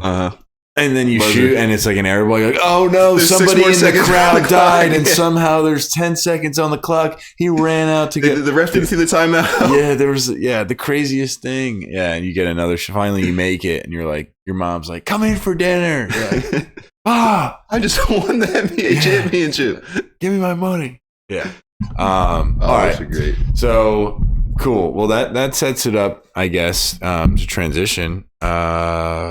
I'd love to go to NFL, Ave. I think that's what we should do, but we were talking NBA. Let's do football. All right, let's do football. American However, football. I, unfortunately, as always, have to pee really badly. And so we'll be back with some football. All right, so NFL, Ave. We skipped a week, but we could cover it. We can cover it quickly. Yeah. We won't bore anybody. Don't you Big worry. stuff. Let's And talk then- about the big And then we'll stuff. talk what's coming up. Yeah. Big news. Deshaun Watson. I destroyed his Achilles. I tore. I don't know. Did he tear it? Yeah, he tore. It's confirmed. Yeah, tore his Achilles, so he is out. I don't know what his NFL career looks like after this, but I know that he is guaranteed a boatload of money, so I'm sure he will be. He'll be completely fine. I do remember watching this game. We were all at Mike's house. What a beautiful home he has over there. Great house, Mike. We'll be over there probably tomorrow because I'm inviting myself. Oh, you're going back? You I'm not, but I might. got to call Lily, not yeah. Mike. We know who. You know.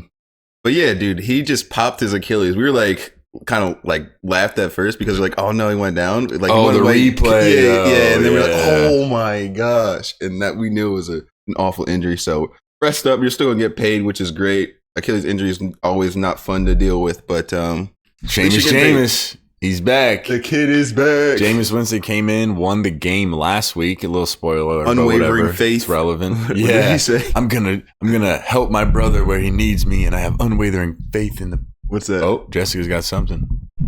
I just got an update from breaking news. Garrett Cole News. opts out of contract with the Yankees. Whoa! He's going to get more money to play. But he just got signed there. I don't understand I mean, that. he's making plenty. He's a $40 million guy, probably Yeah, more. Wow. Come to Philly, Garrett. I know you listen to the show. That would be crazy. That'd be crazy. I would love that. In literally a half a second, I would go, sorry, Zach Wheeler, you're no longer the ace. Whoa. That's how good Garrett Cole I is. love Wheels, dude. Me too. I love Wheels yeah, Up. imagine having both in That'd our be- lineup. And Nola. Nola's so undervalued, underappreciated. He's under everything. Wow, Okay. Breaking news. Back to the NFL though. Yeah. Oh, Jameis Winston, unwavering faith, I love belief in Jameis. God. Yeah, dude, he's the best. He might be my favorite player in the NFL right now. I love Jameis Yeah, Winston. He's I can get on so board with that. likable. He really is. The 30-30 season, I love it. 30 touchdowns, 30 interceptions for those of you who are wondering. Did you see the clip of him? He had like swindlers in Cleveland. It's like a fast food restaurant, but they bring the Yeah. food to you, and he's with his whole family. And like he's just so funny. He's just so himself in that little interview. It's hilarious if you haven't seen His it. pregame huddle speeches are the best. Yeah. He's just so freaking He's so funny. great. Just mic him up all the time. Yeah. So anyway, I love the fact that he's starting for the Cleveland Browns for the rest of the year. I hope he does well. I'm rooting for them. Got to win in the first one. So hopefully he continues it. Next big thing is obviously the Jets made a major move acquiring Devontae Adams. We haven't really covered it too much, but they did fall to 2-5 last week, and he did not make too much of an impact. However, Abe, on Thursday Night Football, Oi. was it Thursday? No, Yeah, it was just Thursday like, night. yeah, okay. I think 2 tugs to Garrett Wilson and 1 to Devontae, and they beat the Texans in a pretty good comeback game. But Yeah. Texans are a good team. They are down a few key receivers with Diggs out with the ACL tear, and Nico still, I think, with a hamstring on the IR. Okay. And then in that game, Will Anderson, who's their main guy on defense, he went Yeah. down as well. Oh, he I tried to didn't know fight it that. off, but he didn't play in the second half, I believe. Yeah, regardless, the Texans are a well-run team and well-oiled machine, and the Jets, I believe, beat them 21, It was a close one, yeah. 21-14 or 17. I'm not quite I'm sure. not sure either, but Jets should have had another touchdown as well. Okay. Should talk about that one because this guy, I don't understand the letting go of the ball before you enter the end zone to celebrate. I don't know what touchdown you're talking about, actually. Corley, it wasn't a touchdown. So I'm saying, like, he did the Deshaun Jackson where it was going to be his first NFL touchdown he's ever scored in his life. Yeah. As a rookie, I guess, this year. He's running in, he's wide open. He lets go of the ball before it crosses the plane. Nobody recovers it, so it's a touchback, and the Texans got the ball. But like he should have kept that football as his first touchdown. Yeah, ball. he should have ran yeah. back to it with the to the sideline. Should have never Don't left even his give it hands to the until, ref. until it went to like a staffer to keep. I've never played, so I want to say I don't get it, but I think like just dropping the ball and acting like you've been there before is the idea there, like the cool thing. And they've ran into the end zone so many times in their life that they think they know the timing. But what is the point? No, there's none. You don't get anything out of it. Putting it on the ground would be like almost more intimidating. We're just handing it to the ref. Yeah, like I love like Archbishop Wood used to do. Or like Larry Fitz. Like he's just like, here, ref, thank you. Yeah, ref, score a touchdown. Ref, you need this. You need this. Yeah. But anyway, the Jets did end up winning, which I don't know if I'm rooting for them, but I do like to watch talent be great. Yeah. And so if Rodgers and Breece Hall and Devontae Adams and Garrett Wilson and Sauce Gardner, and all the guys on defense could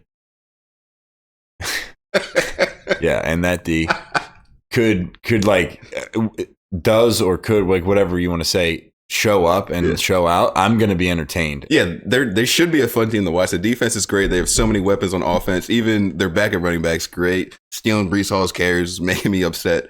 But they have a well balanced team. I don't know how they're 3-6 to be honest with you.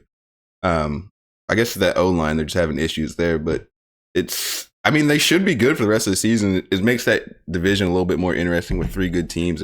I'd love to see a Jets comeback in that division. It's possible. I mean, because the Bills are so good. They are so good, but I feel like they're beatable though, because they don't have they have the core of a great team because they've won, but like they lost the key little things that really. I mean, James Cook kind of makes up for that because they didn't have the running back. And that OC, brother, that OC is so good. Yeah, you're right. I mean, listen, I'm not saying the Bills aren't good. I just like if the Jets come in as a wild card and they face each other in the playoffs, I'm not giving it to the Bills. Yeah, I thought the Bills lost a lot on defense coming into this year, but me they're too. still So did I. So good. That's why I'm saying what I'm saying. But you're right, they're winning, so I got to eat my words here. Maybe winning hides all all the negatives or whatever, but they're winning pretty handily though. It's not like close for sure.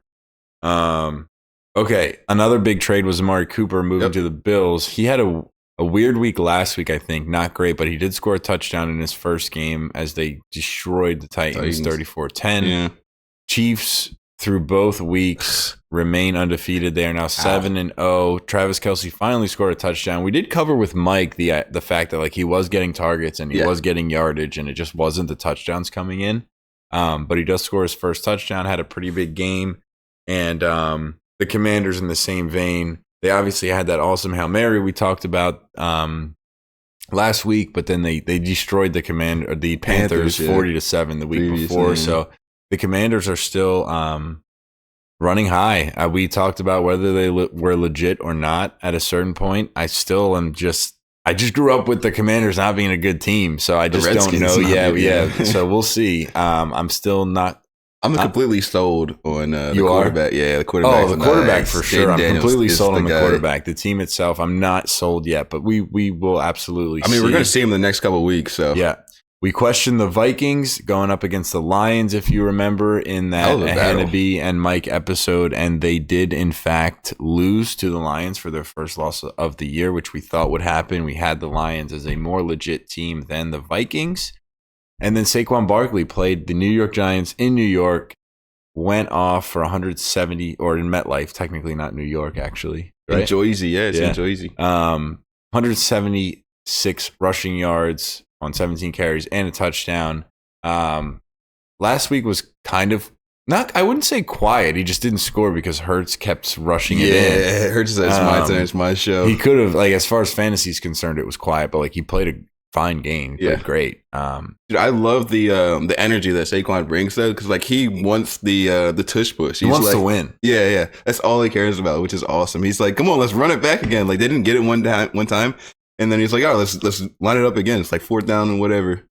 Let's do it again. And he's just a great addition to our team. And I'm happy that he's an Eagle.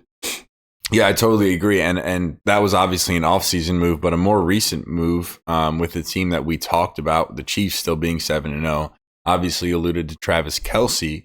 But DeAndre Hopkins was just added by the Chiefs. He seems happy. Yeah. I don't know how much he still has in the tank. I feel like enough. Hands are still real. Yeah, and he's just like, I feel like such a good route runner and handsy guy and a big body that like, okay, maybe he doesn't have the 4.4 sprint speed anymore, but I'm sure if you put him on the line, he could still run a 4.6, which is fast enough. And when you have that kind of quarterback and that kind of offensive scheme, and I think he'll be pretty good there. So many weapons there. You got Travis Kelce, who's starting to hit his stride. Kareem Hunt's been great ever since what's his name went down.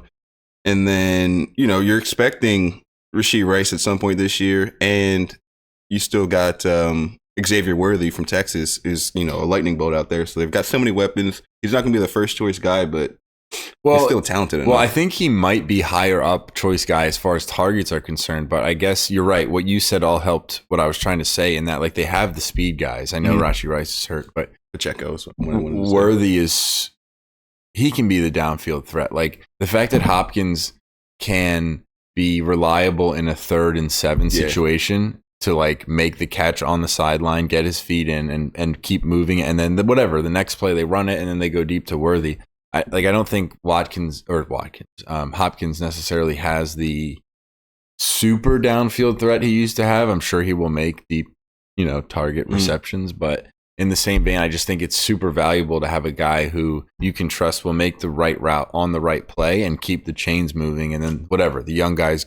Always good to have vets, especially of that caliber. I think it's a great addition for the Chiefs, and they're 7-0, so it's going to make them a better team, and they look very, very good and capable this season. Totally agree. An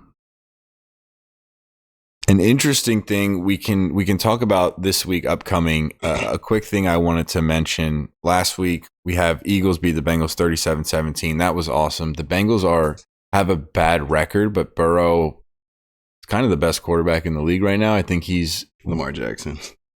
Lamar. But statistically, like, Burrow is between 1 and 5 in passing yards, touchdown, all that stuff. Like lack of interceptions, those kinds of things. So like QBR, that is a good team. Is all I was saying. Like they might be losing, but the Bengals are legit. I will except say the defense. To you kind of criticize our coaching staffs, our players not being able to adjust. I thought they played such a different second half than the first half in that game. I think Sirianni's letting Moore do it more. Kellen Moore make changes. Yeah, letting Moore do more. Yeah, Moore is our offensive coordinator. Kellen Moore, those who don't know. I thought.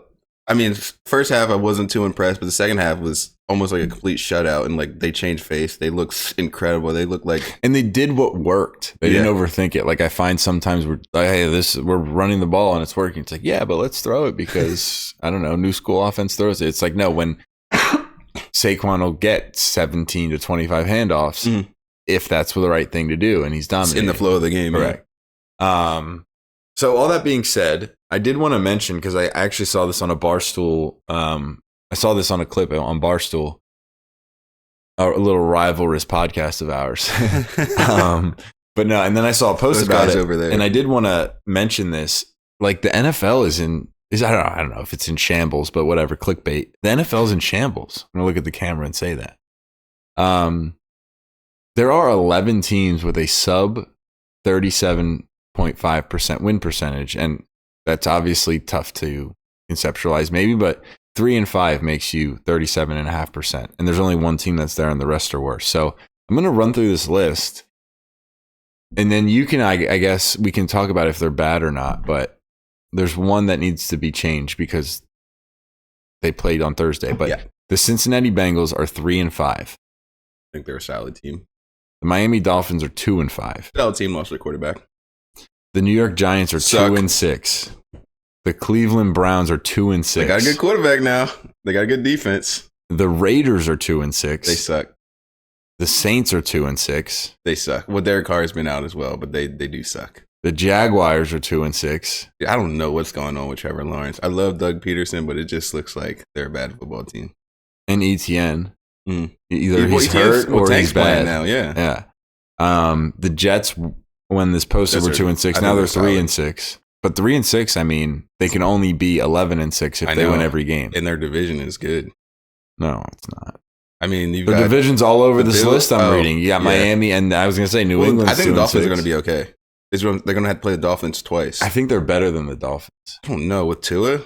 I think the Dolphins with Tua are a completely different football team. And if he stays healthy, I guess you're right. Anyway, New England's 2-6. Yeah, they're not a great football Tennessee's 1-6.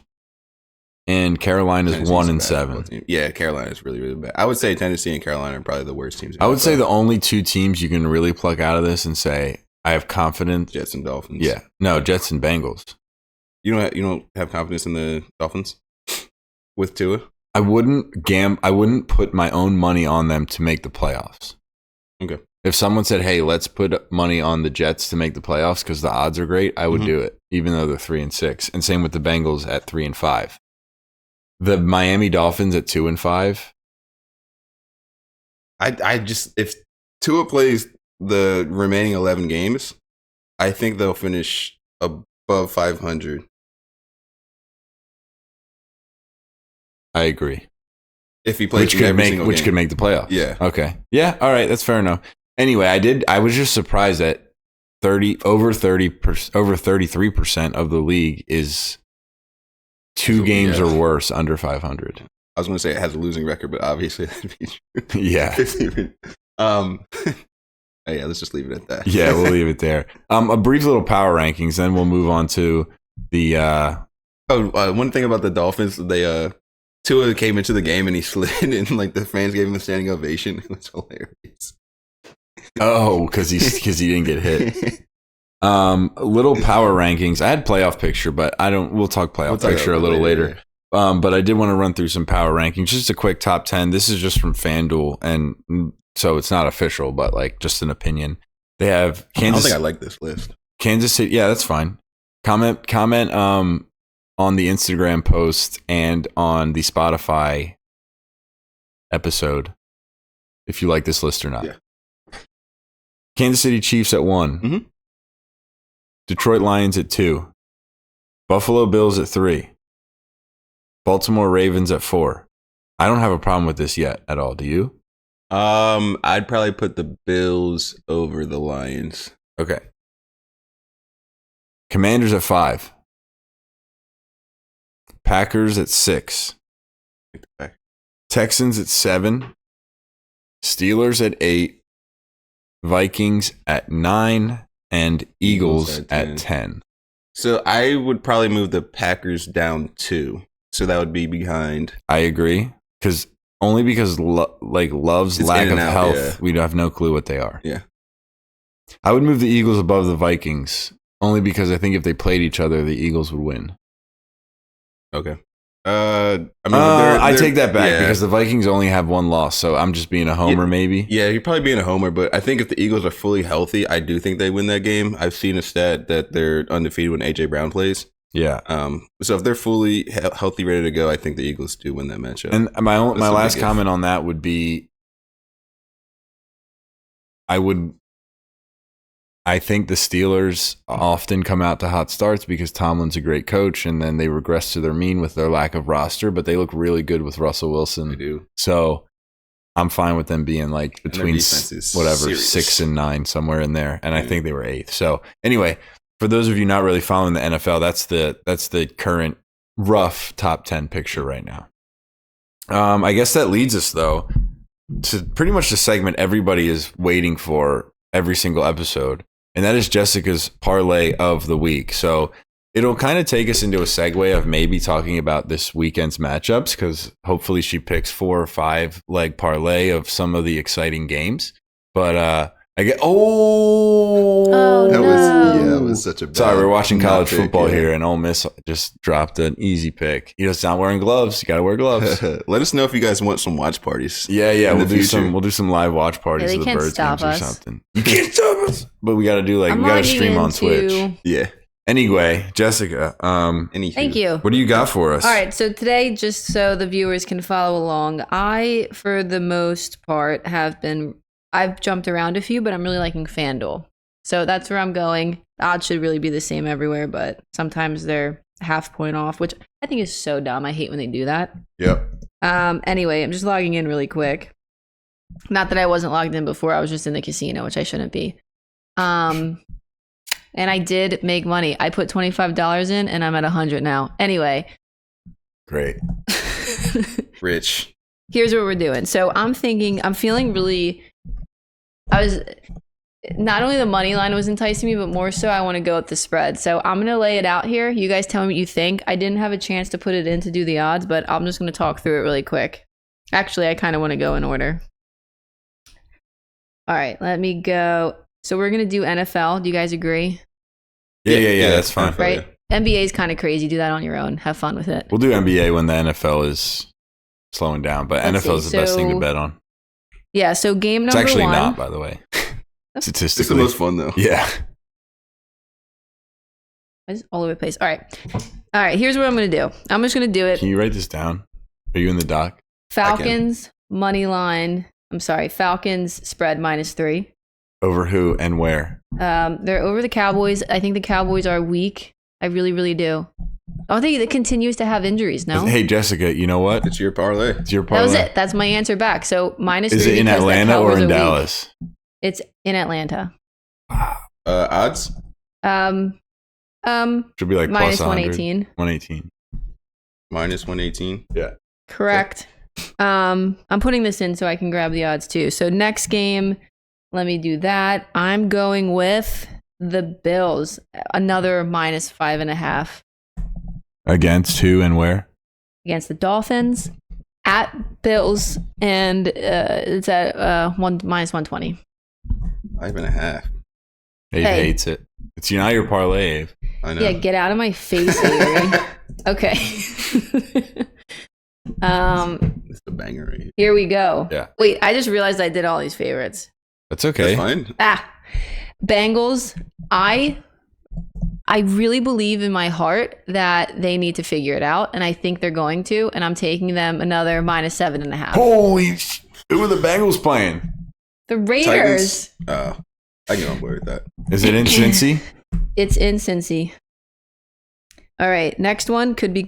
So I do have a hot one. I don't know if I'm going to add it in. She's like, I have a hot one. And we're like sweating over here already. -1.5, 105. Sorry. Yeah. Let's go with. Let's do. Yeah, where is it? All right. I'm going to take next game. I'm going to take the Packers. I think. Wait. Okay. I'm going to take the Packers +2.5.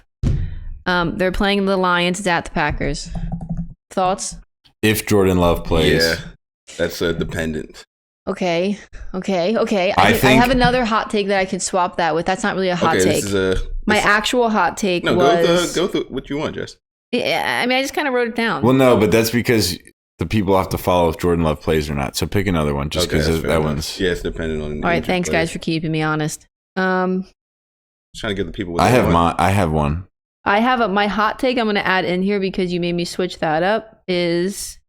We're going to take... plus odds.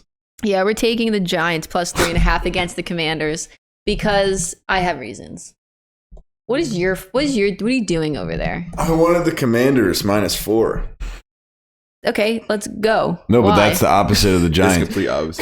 Because the Giants are at home, so I think they're getting a little bit for like home field advantage. Mm-hmm. But I don't think Jaden Daniels cares about MetLife but Stadium I think the Commanders, after playing at LSU. Actually, you know what? What did I say at the beginning of this week? I said I very strongly stated that I think the Commanders are very underrated this season, and we should watch out for them. So let me take that statement I said into consideration right now. I like the Rams -1.5 in Seattle because Puka and Kupp I think are both back.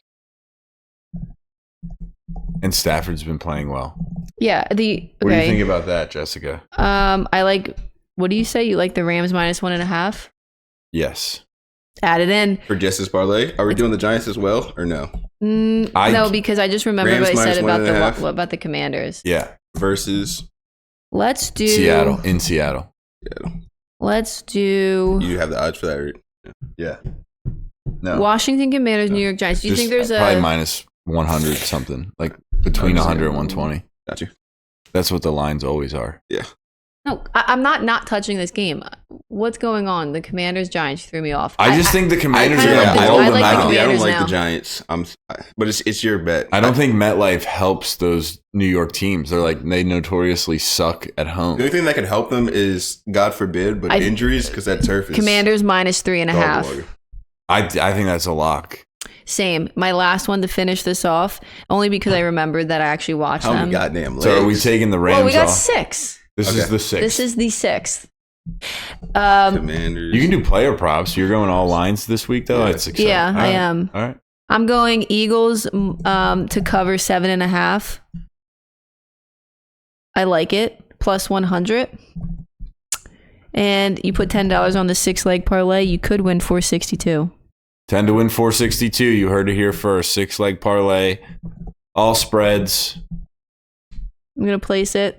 Some people don't trust this woman. I'm a part of that, but she wins a lot of money. Yeah, I was about to say, I've seen her gamble. I've They look I've very, seen her very do good, it. yeah. I've seen her win. Sometimes with the thing is with when you start doing parlays or blah blah blah whatever it might be, it's you got to really feel it like, in your balls. You have to feel it, and if you're me, you feel it in your mind and Not in your balls. You don't feel it in your balls. You feel it. Don't act like you don't feel it in your balls.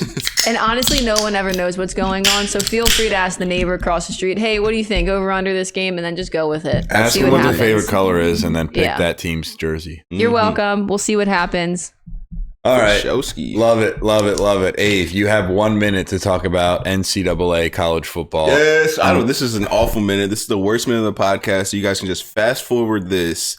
But my Texas Longhorns, it was 2 weeks ago, so I've gotten over it. But we got absolutely smacked by the Georgia Bulldogs. We're down 23-0 at halftime, and the final score was 30-15. Hey, I'm out. OU's gone this season, so I'm just anti-Texas, baby. Yeah.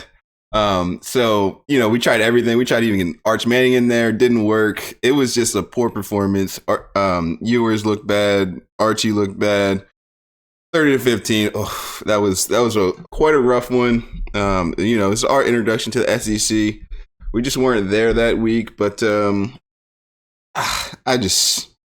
that's it. I don't It even want to is talk what about it is. Yeah. I mean, listen, they're still still in ranked top 5th. five, They're going yeah. to make the playoffs. They're going to have an opportunity to compete for the national championship and whatever. But listen, Georgia's obviously legit. Them boys Everybody legit. knew that.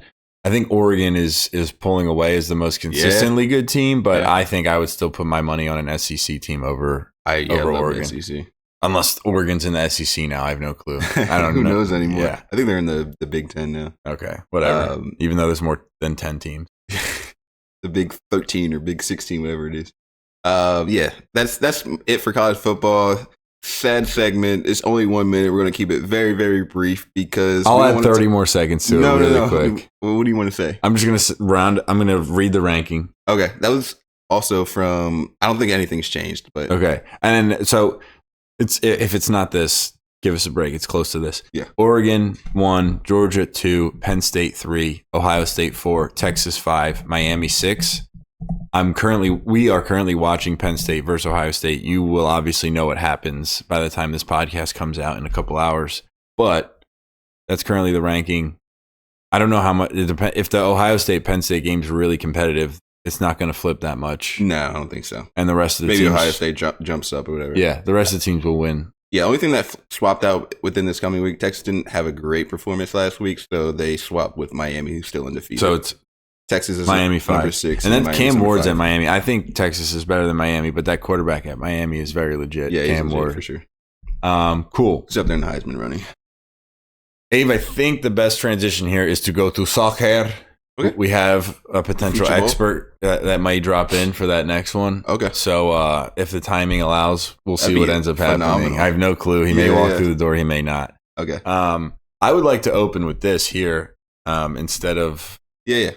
the actual We've been having season's going heated on. conversations. We have Juan. This is for you. This is for you. The Ballon d'Or was recently awarded Handed out, to the best soccer player of 2024. Jessica, I don't know if you're even following up on this stuff, but as many people know, I believe Messi has 8, Ronaldo has 5. They pretty much won every single year that they were good. So that's 13. I think they won 13 out of 15 years that they were.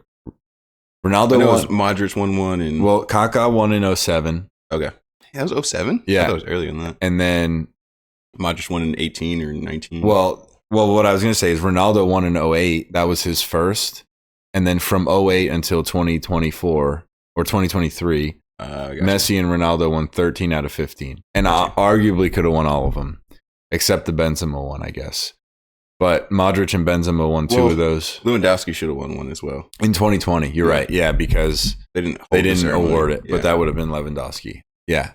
Anyway, now that Messi and Ronaldo won't be winning, let's get the other guys some silverware. It's pretty competitive. Now, a bummer is that like people are going to underrate some players. Like we'll get into who won and who was in second and argue, but before we get there, I feel bad for the Neymars and the Eden Hazards and the Franck Ribéry's came wrong in the wrong era, and the Griezmanns and the Ibrahimoviches, because they would have had Ballon d'Ors, and like we will look back when Vinny wins a Ballon d'Or or two and say, "Oh, was he better than Neymar?" And he absolutely is not. Never will be. No. But Neymar played in his prime with Messi and Ronaldo, and he'll never win a Ballon d'Or. I think you posted this on the story, or I read it somewhere. Follow the Instagram; it's the best Instagram in the world. Neymar placed in the Ballon d'Or playing for Santos in the Brazilian Football League. He as placed a 19-year-old kid, dude. Yeah, in the top 10. What? In the top 10 of the Ballon d'Or Never rankings. Been done before, never was done again. Insane. Anyway, I just don't want to, like the Iniestas and the Xavis and all those players, even Rooney, like they can't win because Messi and Ronaldo, and now this, it's just more competitive, and it will be more entertaining for the Ballon d'Or. I'm not disappointed about it. Yeah. I just want the people to know that there was 15 years or more where it's like there's no shot. Yeah. Sorry. These guys are out of this world. Literally, like they're not from this planet. That's how much. I mean, these other players are phenomenal. Even like a Dybala in this era could have had a great year and maybe won a Pogba. His numbers were never that great. I mean, but like they respect that though, like Rodri. Yeah. Anyway. Did you have anything more about the past and that stuff before we talk about? I was just going to say, all these other players are phenomenal. They're the best players. They're just Messi and Ronaldo have different level. Yeah. Yeah. So all that being said, neither of them were in competition this year to win it. And the main argument, there was probably 3 arguable winners, and most people took it down to 2. Personally, I thought it should have been 3, maybe 4 with Carvajal. But it was I don't like the Carvajal. Rodri from Manchester City, who played for Spain. Spain won the Euros, so that helped him. He was a central defensive midfielder, so it was difficult for him to really produce stats, but he did end up with 12 goals and 14 assists. And then obviously he's stealing balls. He won the Premier League, won the Euro. Leader of both of those teams. Player of the tournament, the Euros. Player of the tournament in the Euros. I believe his like he won 64 games and lost 2. At one point he had won like 63 straight, something along those lines. Then there was Vinicius Jr., who's a Brazilian left winger. Striker. He played striker really mostly last year. Oh, did he? Yeah. Okay, so winger and striker. I think most comfortably as a winger. Yeah, I mean, it just better like he's evolving to the team's needs. Okay. Anyway, Real Madrid, Brazilian, so you can imagine if you don't know who that is, he's a great player. And Brazil underperformed in the Copas, I would say. But Vinny was phenomenal, particularly for Madrid. They won the Champions League. They won Club of the Year. They won La Liga. I believe he had 28 goals and 12 assists or something along those lines, around 40 or maybe a little under 40 goal contributions. And then you had Jude Bellingham, who was actually a attacking midfielder in Madrid. And when you look at the numbers, I mean, you would think a striker or a winger would have more, but he had more goal contributions than Vinny. He made it to the Euro finals he lost to Rodri in the Euro finals for England, and obviously won the Champions League with Vinny. Like, so he has all the Real Madrid trophies, plus he made it further in his continental championship. So I totally think Jude should be part of the conversation. And then the only reason I think Carvajal should is because he's a Real Madrid and Spanish. Yeah. And he's captain on one or both of those teams. Maybe neither, but like he's like second or third captain on, but like, you know what I mean? Like he's a leader on both of those teams. and he was very effective in both tournaments. I mean, he is a defender, so it's His tough. numbers aren't going to But he look won that La great. Liga, he won the Champions League, and he won Euros. No one else can say that. Yeah. And he was important again for the fifth I time. feel like he's been around forever, and he's still relatively He's young. like the best he's ever been. Yeah. But yeah, he was around for all the Ronaldo years and all that stuff. So anyway, Rodri ends up winning it from Manchester City, which I would have voted for. Ave, you would have won Vinny. I was going Vinny. Jessica, I don't think you were following necessarily close enough to have a vote, but I just think it was Rodri All the way. all day long. It was Rodri from the beginning of the year. I think like Madrid didn't have anyone in the competition, and so they had to throw like who their most electric player was in, and that was Vinny. But honestly, I would have had Jude over Vinny too. So I think we don't. I just think we don't agree. Yeah, I would just agree to disagree here. I mean, you can like his numbers for a CDM are phenomenal. He shouldn't score that many goals, provide that many assists. He plays on an incredible team in Man City, and then taking Spain to win that European Championship is phenomenal. I am going with like my eyesight and my vision to see like what like I saw from Vinny and I guess specifically the Champions League, which I'm watching the most of. I would say because I don't really watch. I mean, I was watching the Euros, La Liga. but I'm not watching Man City too much in the Premier League. I know they're just dominating games and just winning everything, which is annoying because they're right across the street from my favorite team. Yeah. But that Is that part of it, you think, is why you don't want it to be Rodri? No, I mean, I would give it to Haaland. Like last year, I would have gave it to Haaland or something.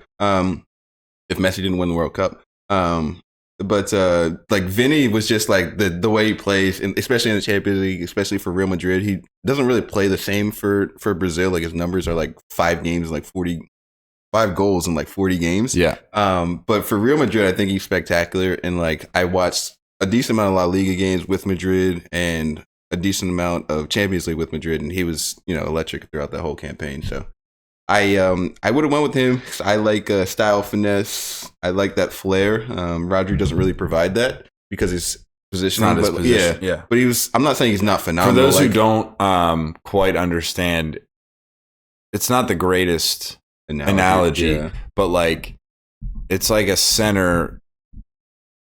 A defensive center. Like not a Rudy Gobert, but like... Well, like a center who you're harping on for not having a ton of like assists or dribbling capabilities. Yeah. And it's like, yes, but he's so dominant in his own way. It's like when Shaq was winning MVP, it was like, yeah, he's kind of an oaf out there, but he's so dominant. Like, yeah, he only dunks and he can't make free throws and he can't shoot. Yeah. But no one can score dominant on doing him. This one thing. And he keeps doing layup. He keeps laying it up and dunking, and he scores 34 points a game and has 12 rebounds. So it is what it is. And I'm not saying that Rodri didn't deserve it. Like, I think he had a phenomenal season. I just think Vinny deserved it more. I still think Rodri's a great soccer player, and I think he's phenomenal, but I just think Vinny this year, I would have tipped my hat to him this year.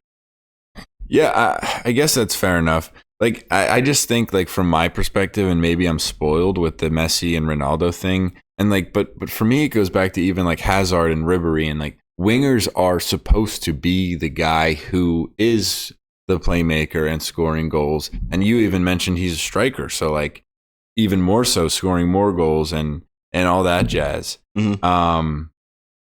I can't find the post now. I don't know if I liked it or because I definitely didn't repost it. Mm-hmm. But Mo Salah. Salah's phenomenal too. So Salah was not in the top 30 this year of Ballon d'Or. Criminal. And I think he had 18 goals and 10 league assists. Only in the league. Criminal. Yeah. And he's only ever been as high as 5th. I think he had like 4. He had less than 10 less contributions than Vinny. Mm-hmm. And like this whole thing with Vinny, by the way, in case you don't know, people are saying it's a farce and Vinny should have won and this and the other. No, the Real Madrid team didn't show up to the whole ceremony. That's crazy. So like so stupid. I hate that. They're so entitled. It wasn't so obvious that Vinny should have won and Rodri did that you don't show up, especially being a Spanish team and a Spanish player wins. Mm-hmm. Like that's, I don't know. But that being said, like the bigger hoax, for my opinion, is Mo Salah not even being a part of this top 30. Top 30. And I'm a Mo Salah hater, but that's ridiculous. He's been such a good player for Liverpool and Egypt, and he's been so good for the past 6-7 years. Like he's been in the top 5, I would say, for the Premier League Player of the Year every year for the past 5 years. And the year that he had a great year last year. the only year like he had a sniff when like he was top 5. Sadio Mane was higher than him. Sadio Mane, best player in the world. Yeah. I'm not joking. I'm serious. He was 4th and Van Dijk was 2nd. So he like never had a chance anyway. But he was better than Mane that year. And he has been. I love Mane. Yeah, but the Firmino, Mane, and Salah yeah. trio was crazy. I just saw stats from that. Dude, I love Jurgen Klopp style too. Yeah. So, but anyway, Salah is done dirty. So shout out Salah. Shout out to Salah. He loves the show. Props this year. Yeah. He's a great guy too. Yeah. And on Spotify, athlete. it's very easy to translate to Egyptian. So he really loves that version of the podcast. But anyway, Rodri wins. Vinny came in 2nd, and Bellingham came in 3rd. I'm gonna say my vote would have been Rodri, Jude, Bellingham, and then Vinny. Ave, what would you have went? I probably would have went with Vinny first, and this is I won't judge you. This is kind of bad. I'd probably go Haaland 2. I mean, his numbers are outrageous. And then I'd probably go Jude, then Rodri.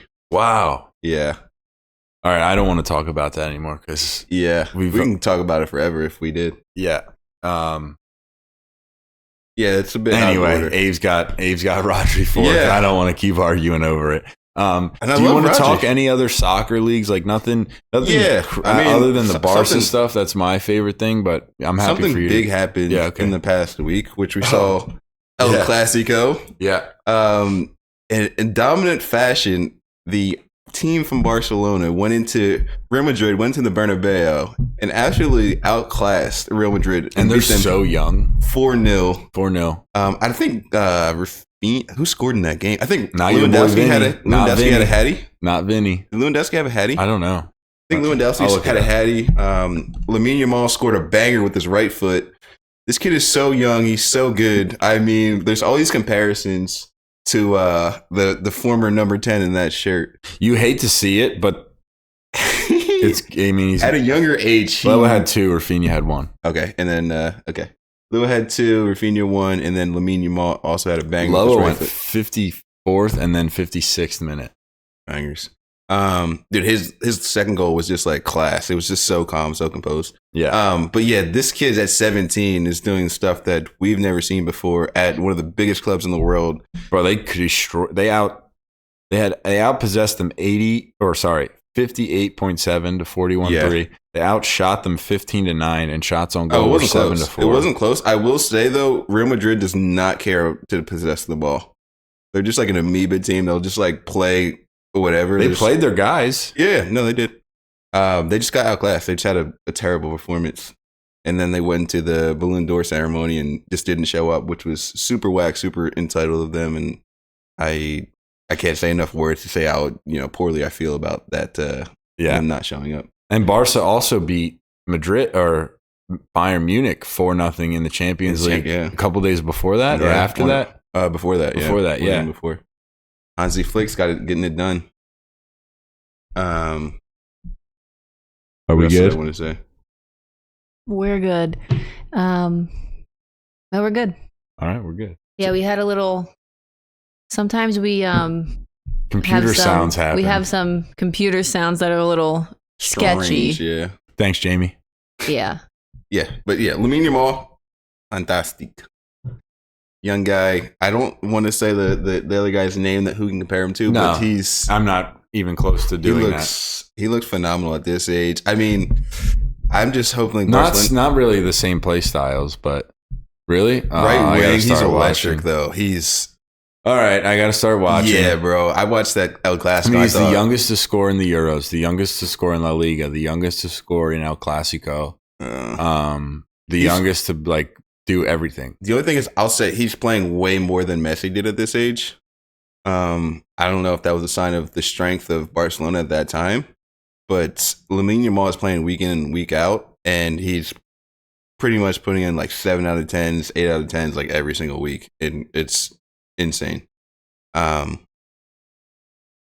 want to see what he does. Hopefully he doesn't get that Barcelona curse, because you've seen so many young guys come through this team and play every single game. Like, I hope there's some balance and giving him some off days. He's playing a lot with the national team as well. Yep. I mean, you've seen Gavi, you've seen Pedri, you've seen and they're injury prone now. Ansu Fati. Like, you've seen these guys come through and be these wonder kids, but too many games played at a young age. It's not the best thing for their body. So yeah, and even before that, you had people like, I don't know if you remember, like Bojan.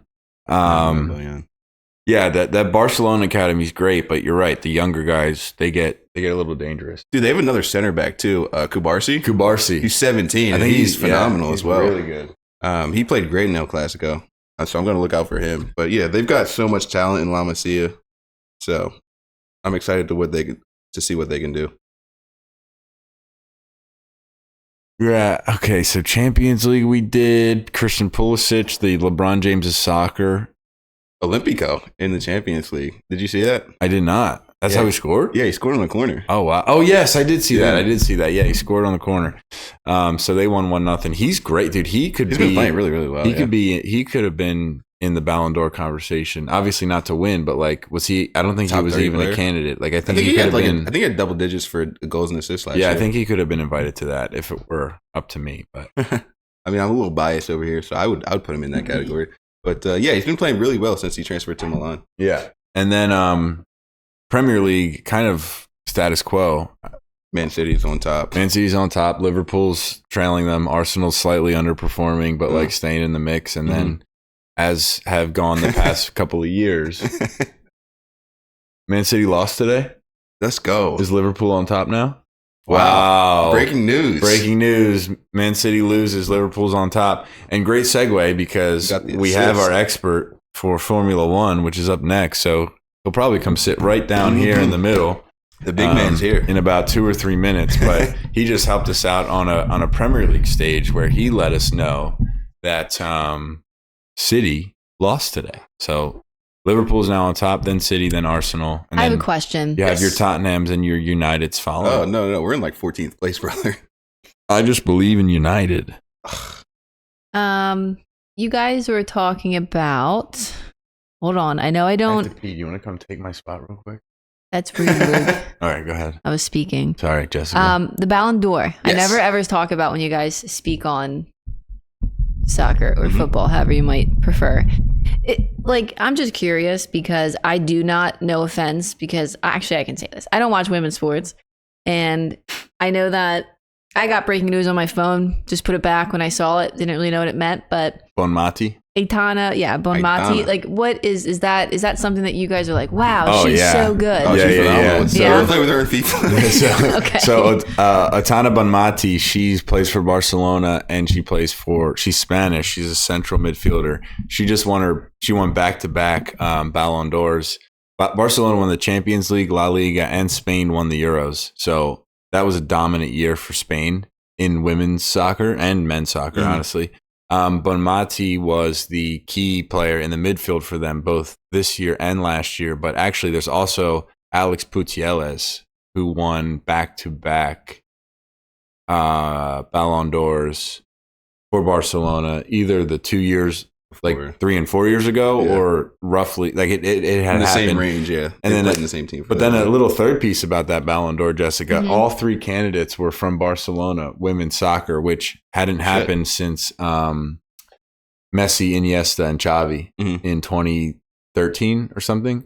And I believe it was Putellas, Bonmati who won, and then Caroline Graham Hansen. And she's an American. No, she's from Norway. Okay. Yeah, she's like Holland. But then the Bonmati and Putellas are both Spanish and Barcelona. That's pretty cool. Yeah. Great com. But Bonmati's legit. Yeah, cool. She's really good at FIFA. She's top ranked. Yeah. So there's Rodri. Everybody's in her team. She's in everybody's team. Rodri, Haaland, and Mbappe are all ranked 91s, and they have women in the game now, and she's the only woman ranked 91. Yeah, maybe I'll get her jersey for Christmas. I have Graham Hansen in FIFA. That's the only real reason I know. She's so good. She's 5-star, and she's got Trickster. Yeah. So if you hit, you know how you hit R3 and they flick it up? Yeah. If I hold L2 and hit R3 and I'm aiming like behind me, she does the and like it sends the defender one way and it flips her the other. I've been spamming it in Rush. I haven't played Rivals in a while, but I'm going to start doing like if I'm in the it box. It just works every single time. Yes. Yeah. And then I volley it. And oh, dude, it's unreal. I mean, I do the same thing. I spam Antoine Griezmann's finesse shot goal. Yeah. I'm just outside the box. I'm just R10. It's going in the top right bins. All right, cool. So I think that takes care of football, unless you had more. Whoa. Oh, it doesn't? There was one thing that happened. Oh, sorry. Which I was very, very excited to talk about. I don't know if I'm excited, but it was just time. Eric Ten Hag is out of here. Sacked. He's going. Get him out!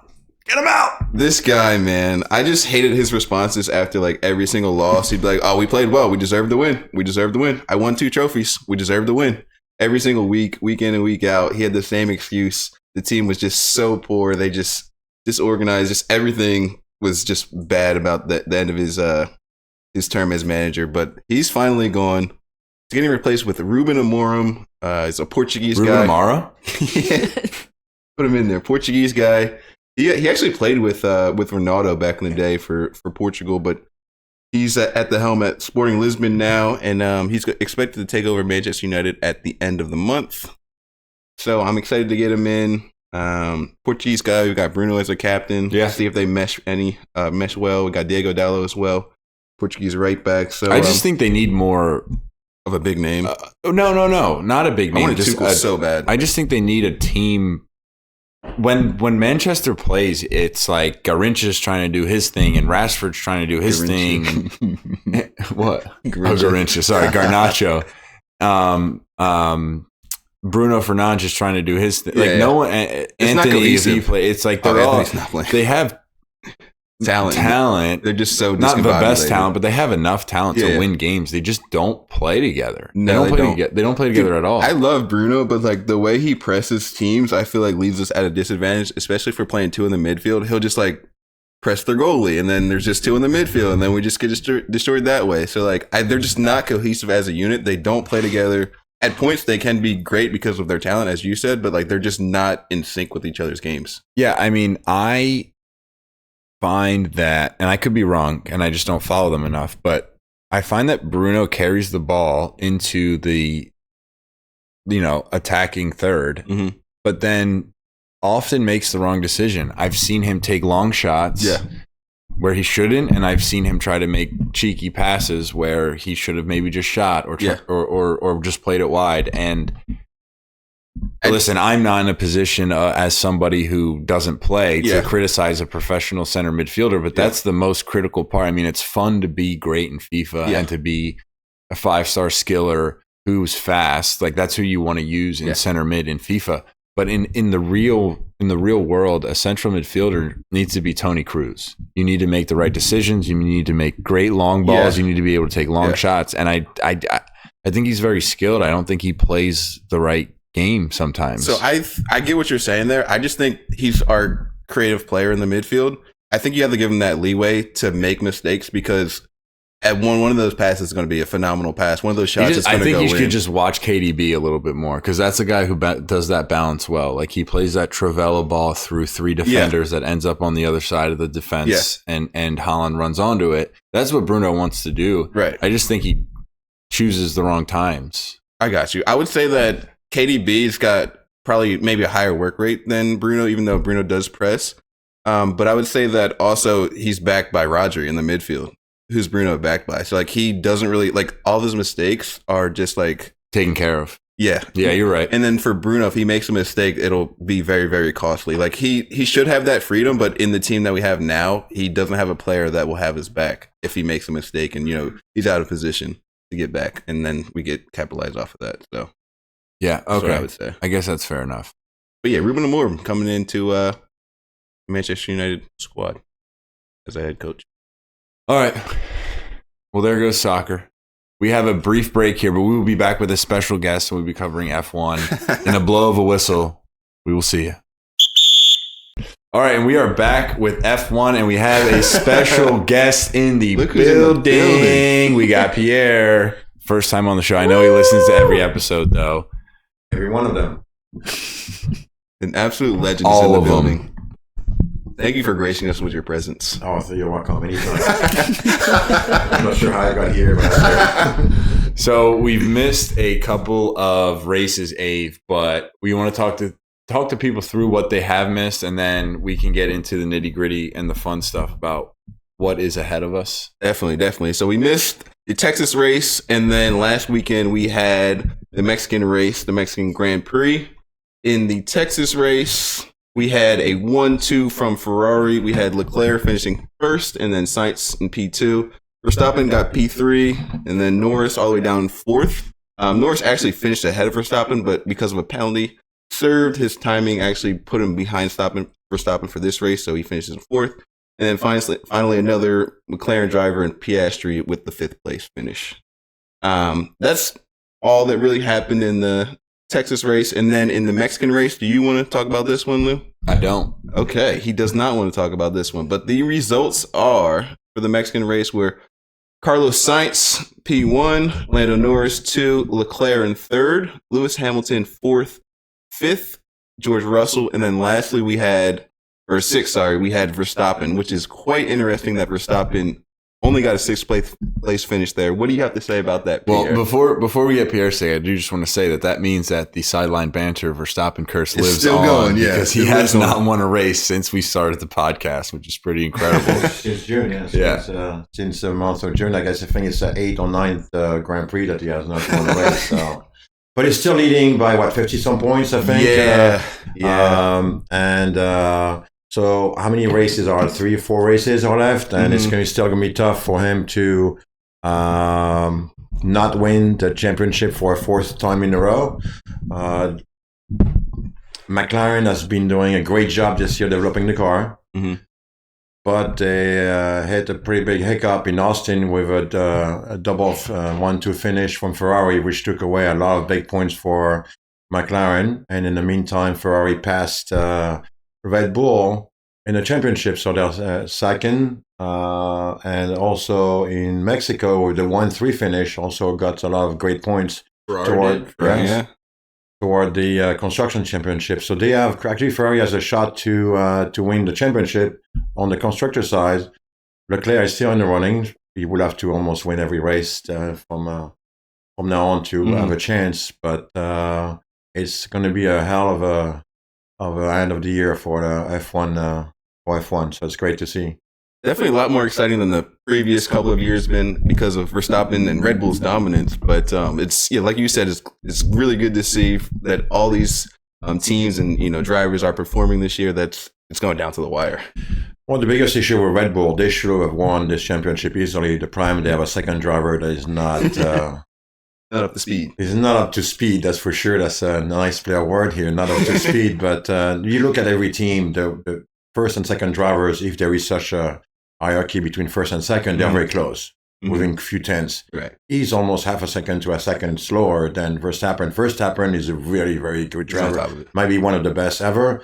But when you look at even Hamilton, when he was driving against either Bottas or who was before Bottas? Was it Rosenberg? No. Oh, goodness gracious. I forgot, but they were very close. Rosberg.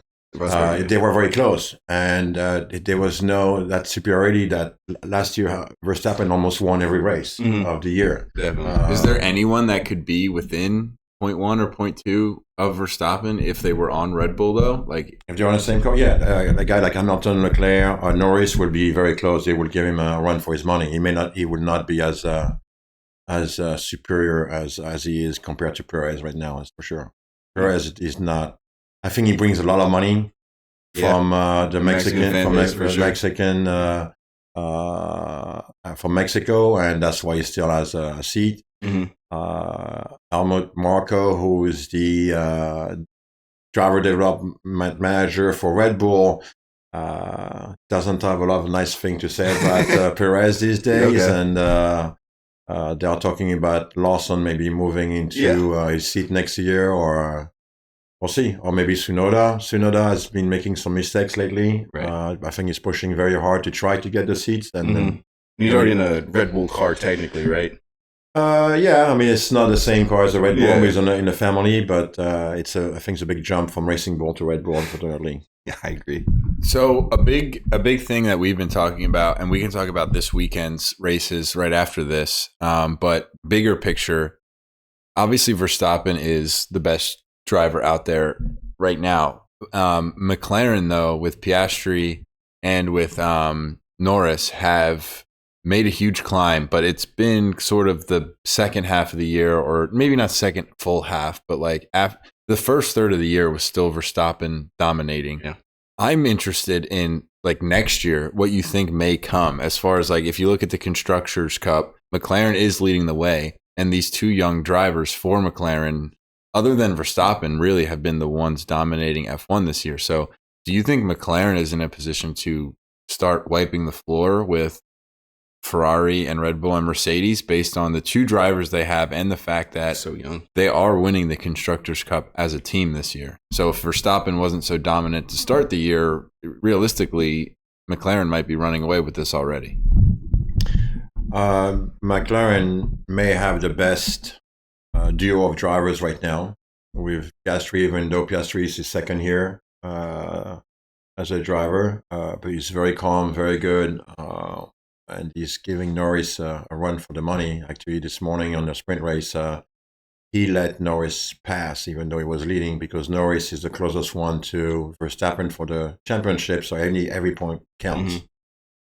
Don't forget Ferrari.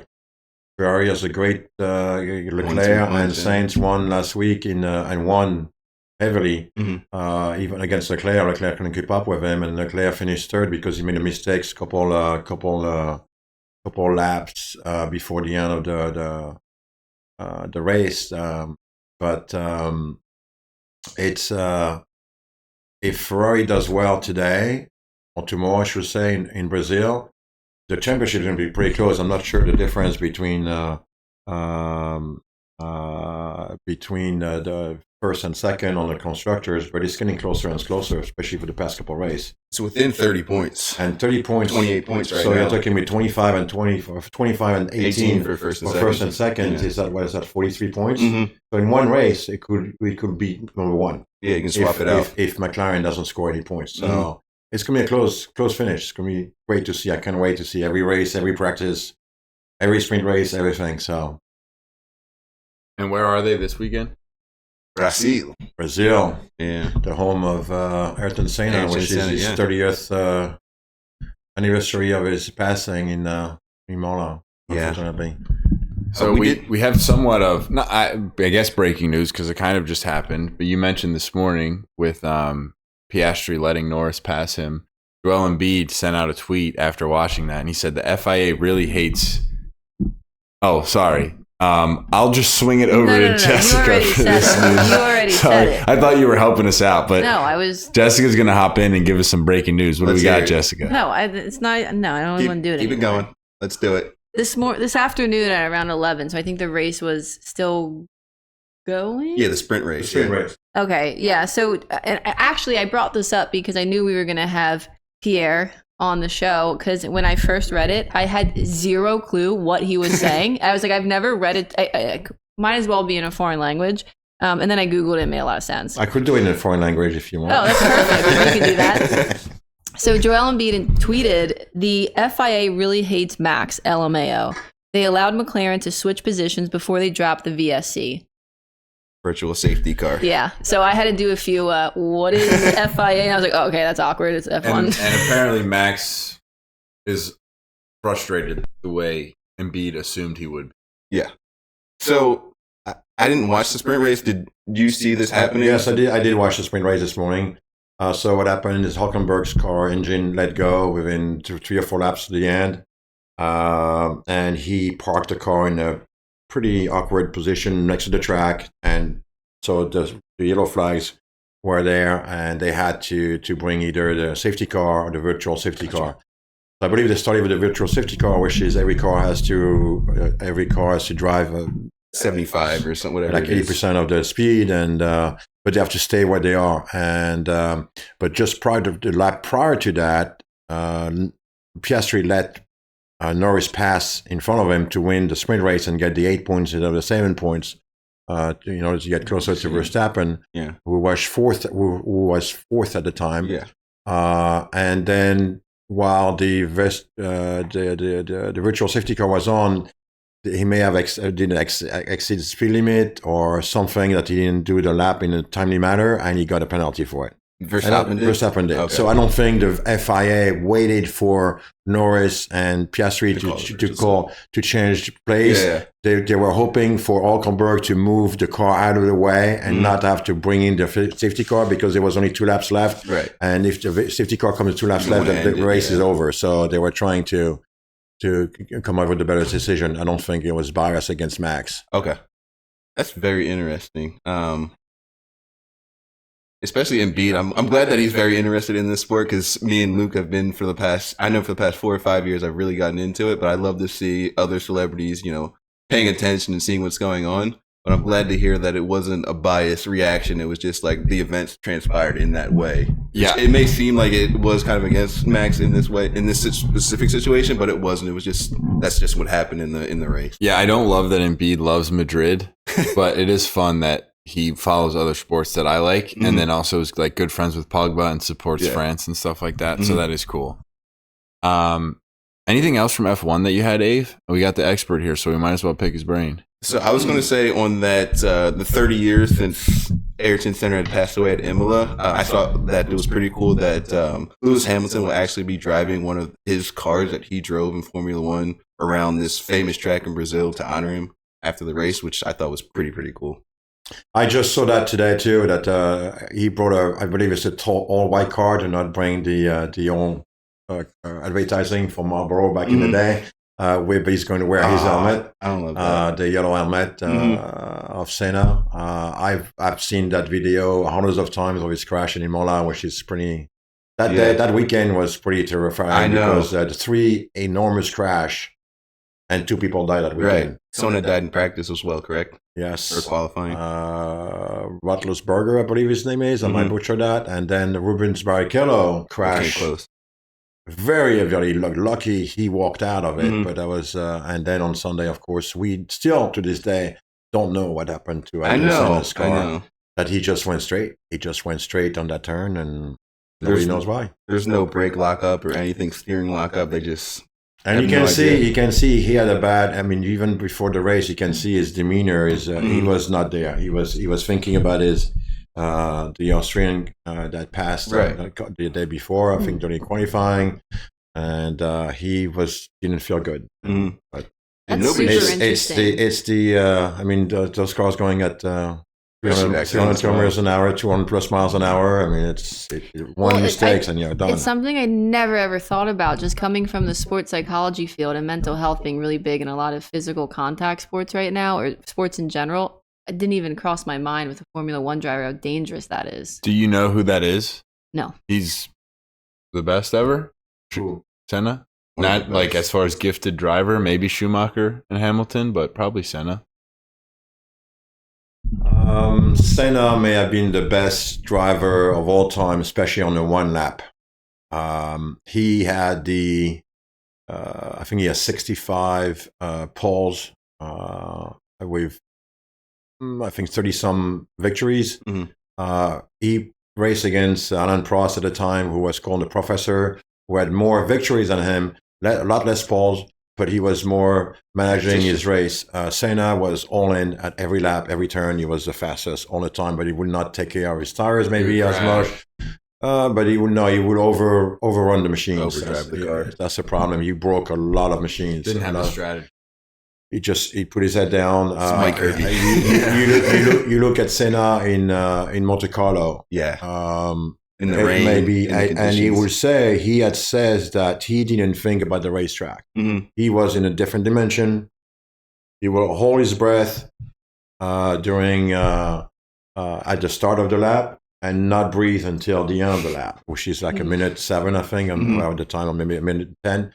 Because he didn't want his body to think about breathing while he was concentrating on driving. It's that fine line that how good he was. But then you had Michael Schumacher that really but he had the team. He had a Ferrari that couldn't lose, and the same thing with Vettel for 4 years in a row, and then Hamilton had Mercedes won everything. So, but Senna was fighting with one of the best, like really one of the best as well with Prost, and so but he was incredible. He was on one lap. Nobody could beat him on the one lap. And Verstappen was groomed since he was 2 years old. I mean, he was born in a cart, so.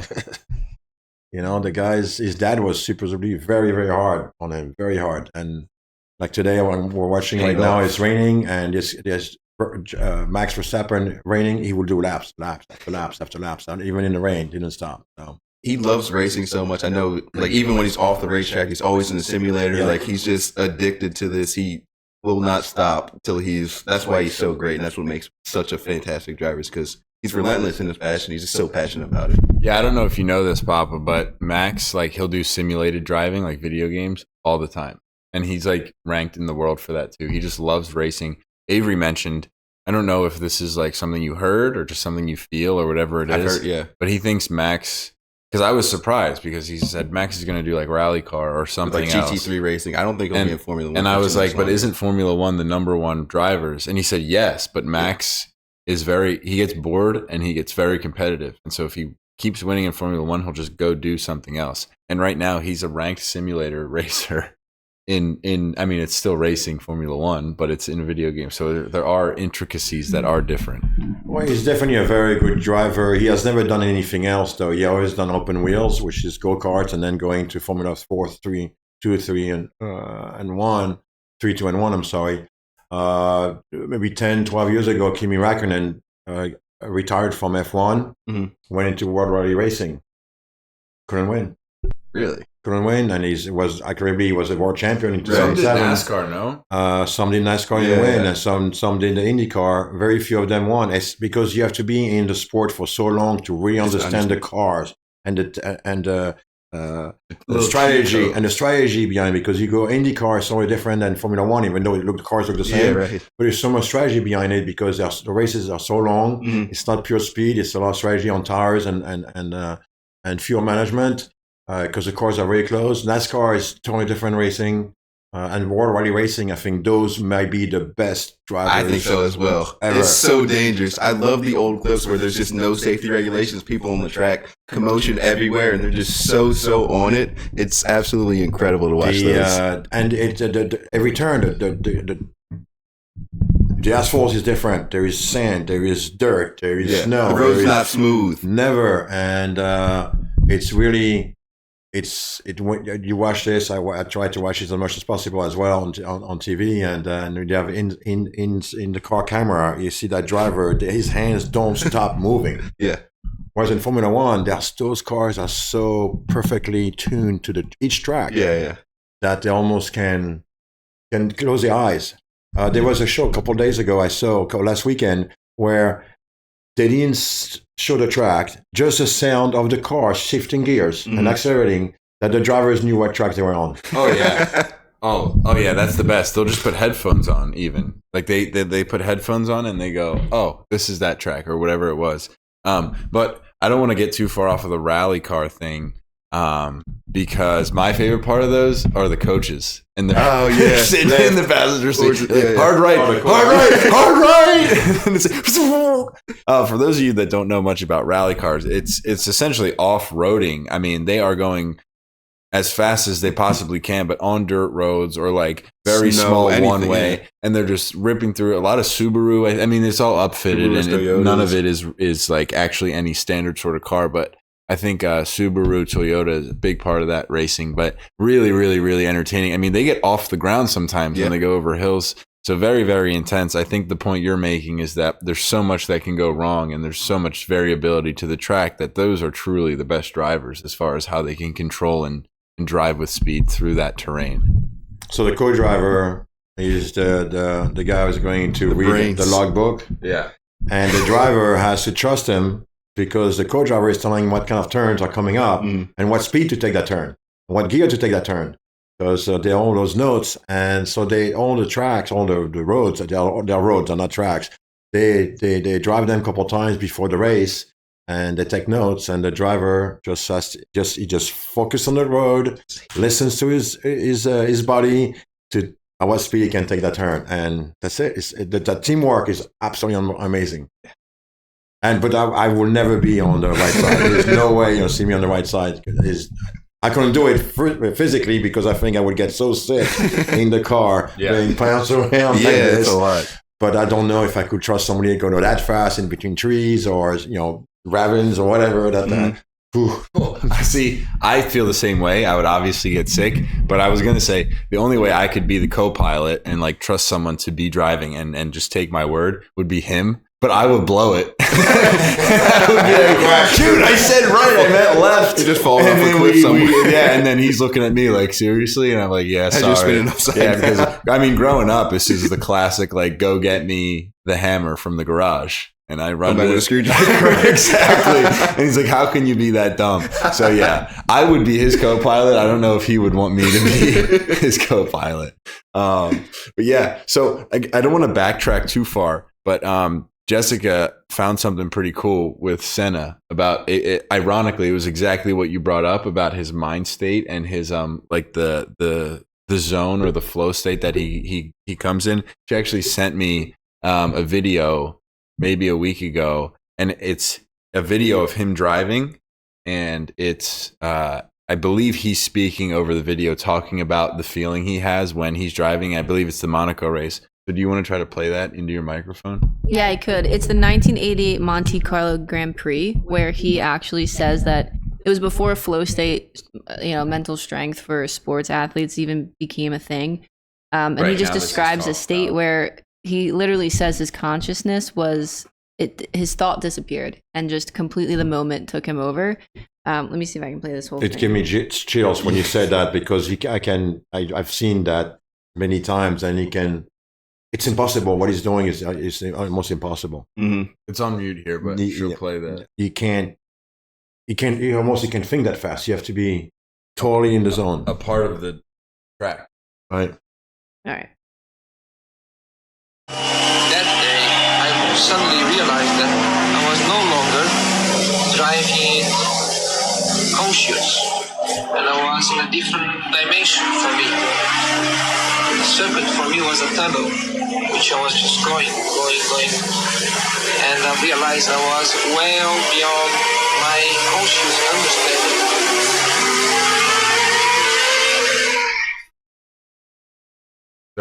So he said, I felt like I was driving and I was in another dimension, and I did not realize how far ahead I was of the other people, and they had to tell him to slow down, and he was driving like outside of his consciousness. So anyway, I wanted to back you up on that comment earlier. I remember she had sent that over to me, and I was like, wow, it's funny you say that, because there's a video. Well, maybe we'll pop it up. We'll see how good the editor does this week. It's from his documentary. I remember. Okay, yeah. And he says, like, it to Jessica's point, it's before like flow state was ever studied, and it's just him trying to explain it with his own words. And he's like, I wasn't there. I don't know. I don't even.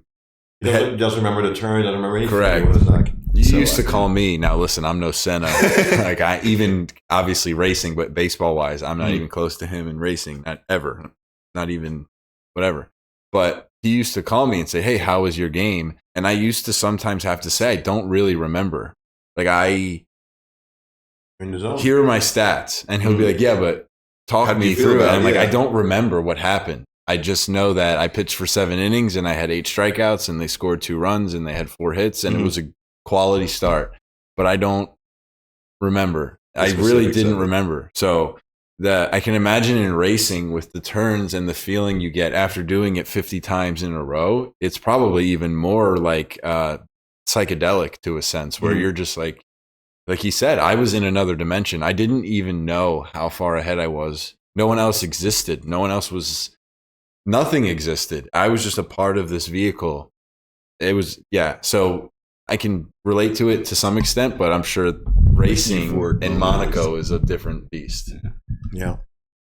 I would like to add one thing about Formula One that I just learned last weekend. Haas is the only American team in Formula One that have been around maybe less than 10 years now. And this year they're doing a terrific job moving up on the hierarchy, but there was a show that they have about 200 employees for that team. It's the smallest team. That's small. 200, I feel like it's large. 200. How many is like a Red Bull or a Mercedes? 1,200. Okay. Wow. Okay. Yeah, I'm with Abe on this. If you told me 200, yeah, I would have been like, oh, that sounds reasonable. I didn't know there was that much. I knew there was some disparity, but I didn't know there was that much disparity between the teams. But I didn't know has at only 200 employees. So they are doing a terrific job per employee, that's for sure. Because they're in the middle of the pack now. They used to be on the bottom of the pack, but now they're. And they just also signed a big contract with Toyota Racing, which they're not going to use their engine. They're still staying with Ferrari, but they're going to use the technology of Toyota in other racing, like other Le Mans sports, to make their cars better. But it's nice to see that a little team like American team can be so good. So I'd love to hear that. I didn't know that Haas was the only American team in Formula One. Yeah, what you got? No, I got excited because I wanted him to maybe potentially cover something else, but I think he can hold that for what we do at the end of the show that we're gonna maybe surprise him with because. What are you doing in the end of the show? Are we singing? No, don't worry. Deshaun Watson will be here. It's great. You'll just wait have a great till the time. show. Yeah. All right, sit back, relax. Well, thank you, Papa, for that Formula One segment. We are getting to the end of the show. Abe, you're good on this now. I was just nervous about the mics echoing against each other, so I wanted to make sure it was faced away. Appreciate that, big dog. We're gonna run through quickly some MMA recap from the weekend and some WNBA news. I think the WNBA is a bit quicker, so why don't we do that first? Okay. Long story short, you got it. Abe's gonna cover it because he loves women's sports. Let's go. All right, 5-game series. So that's the maximum that you can play in the WNBA. We had the New York Liberty versus the Minnesota Lynx. Yes. We went down to game 5, 2-2. And the New York Liberty came out on top. Jonquel Jones wins the finals MVP. And then I put out a tweet this week, but basically I was just asking, does Breanna Stewart have the best resume for like any person who's kind of played a sport? She's got any person who's played a sport. Why? Because the 4X championship. She's got 4 championships in college basketball, 4 national players of the maybe 3 national players of the year, 4 national players of the tournament.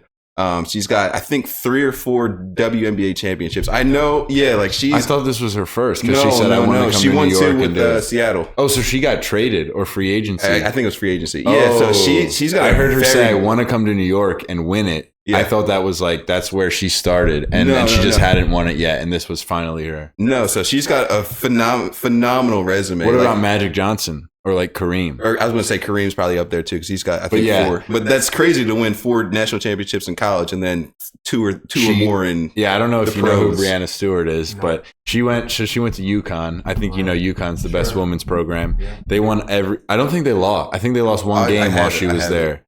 They maybe lost one game. They won a couple of years in a row. She won 4 straight national championships. She lost 3 games her whole total career. Yeah, and she won 3 Player of the Years. And then to Abe's point, she's now in the WNBA, and in about 5 or 6 years, she has 3. So this is 3 rings. This is 4 NCAA championships, 4 NCAA tournament most outstanding player, 3-time WNBA champion, 2-time Finals MVP, 3-time Olympic gold medalist, 2-time EuroLeague champion, 2-time EuroLeague Final Four EuroLeague. MVP. What does that mean? EuroLeague for women's basketball. They have like professional clubs over there. Like she plays there in the off season. Yeah, exactly. Oh, because they don't make 7-time All WNBA, 6-time All Defensive Team.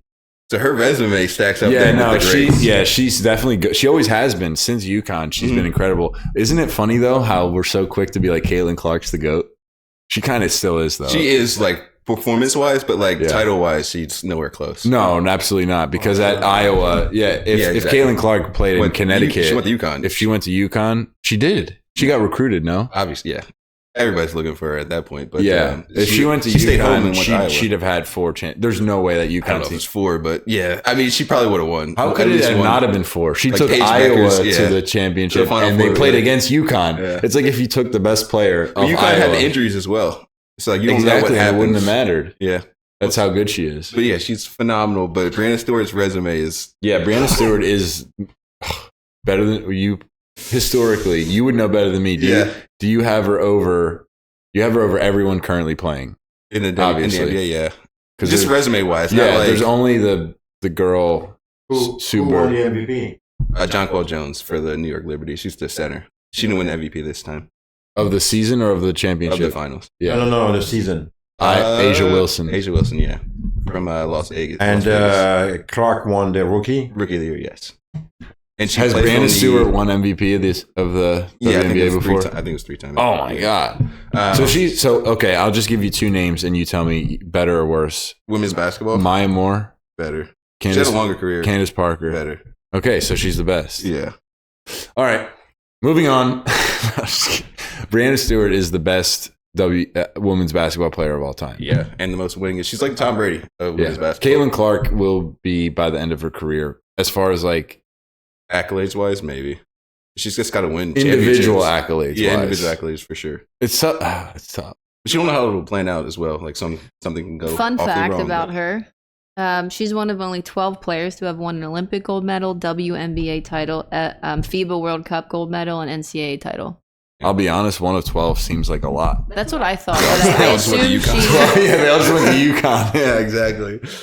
But the thing about that stat, though, Jessica, is that like she probably led 6 of those people to that. Yeah. Like 6 of the people On that that are list. part of that is Yeah, I mean, because she was on the team. When you just break down like the WNBA, for example, like she's a 2-time MVP, 3-time like she was the rookie of the year. Like Oh yeah, no, The accolades Yeah, are different. Abe, Yeah. yeah, what Abe said earlier, totally. I just think like when I watch Caitlin Clark, I'm like, well, that's That's the best basketball player I've ever seen. yeah. really But though? she's like the winningest. It's just like the Tom Brady. Like I'll say Tom Brady's a Yes. better winner, but I think Patrick Mahomes is a better player than Tom You Brady. watched Patrick Yeah. Mahomes play. Like Tom Brady couldn't do that. Exactly. That's I think that's the best analogy we can think of in this podcast. Yeah, but isn't it a player has to be good, but also has to be a great teammate, meaning make the player around himself better. That's what Tom Brady was very good at, make those wide receiver catch balls and Definitely. It's a his team sport. offensive line. Especially in football. I totally Football is agree. completely different in that way because it's 11 on 11. Basketball is a little bit, it's 5 on 5. Like you can have an individual player or two stand out way and have a bigger impact than one player in football. Right. Yes, but along with that, I don't know if it's exactly what you were saying, but in short, winning matters more than like the statistics you yeah. produce. And it's tough to explain sometimes, kind of like a Rodri thing or Modric when he won the Ballon d'Or or Yeah. Conte when he was, Numbers everyone lie was saying sometimes. Leicester is, everyone on Leicester said it's Conte. Nobody knew who he was. They thought it was Vardy. They thought it was Mahrez. They thought it was whoever. And everyone's like, no, it's Conte. Mhm. It's like win to show me you're the best player. Like that's why everybody loved Kobe because he was like, I do not care how many points I scored tonight. Did we win the game? Yes. Okay. Then I helped. Then I was happy.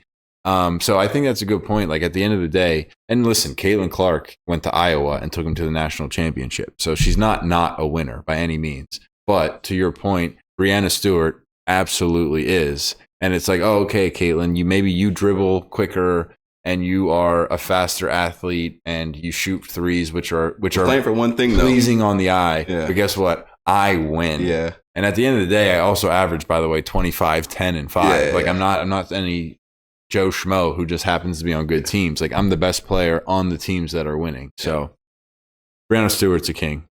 Queen. Queen.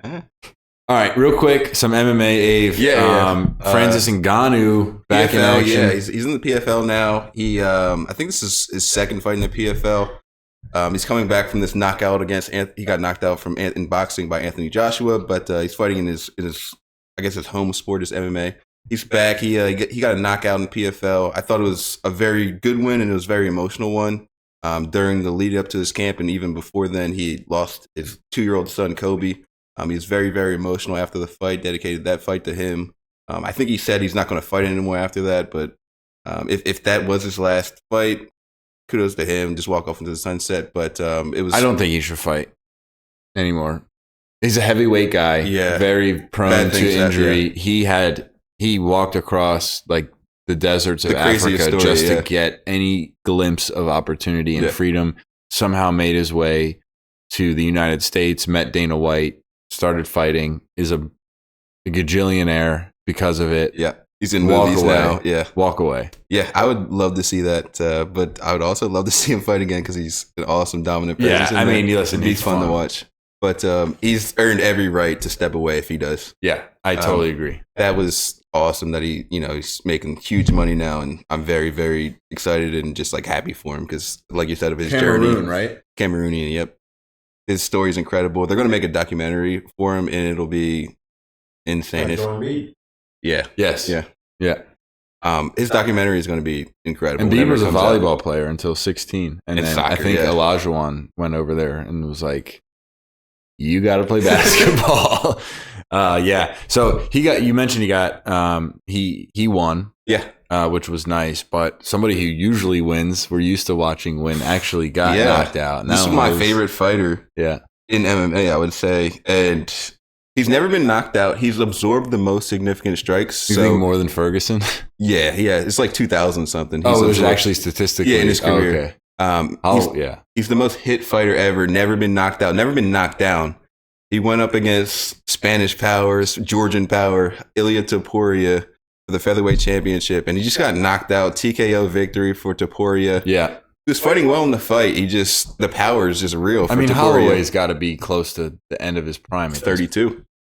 Which is... It's not that old. Yeah. It's not that old at all. But like I said, he's absorbed the most strikes. He's well respected at a young age then. Like, even the way Rogan talks about Holloway is like... As far as boxing in UFC is concerned, Holloway's the best one. And Topuria, he might be the best one. Dude. Oh, he was a stand-up guy too? Guy. Oh, dude. man. But he's got crazy power. Like, Max has fought at 145 and I believe 155, and this guy's a straight 145. Like, he's just making that weight.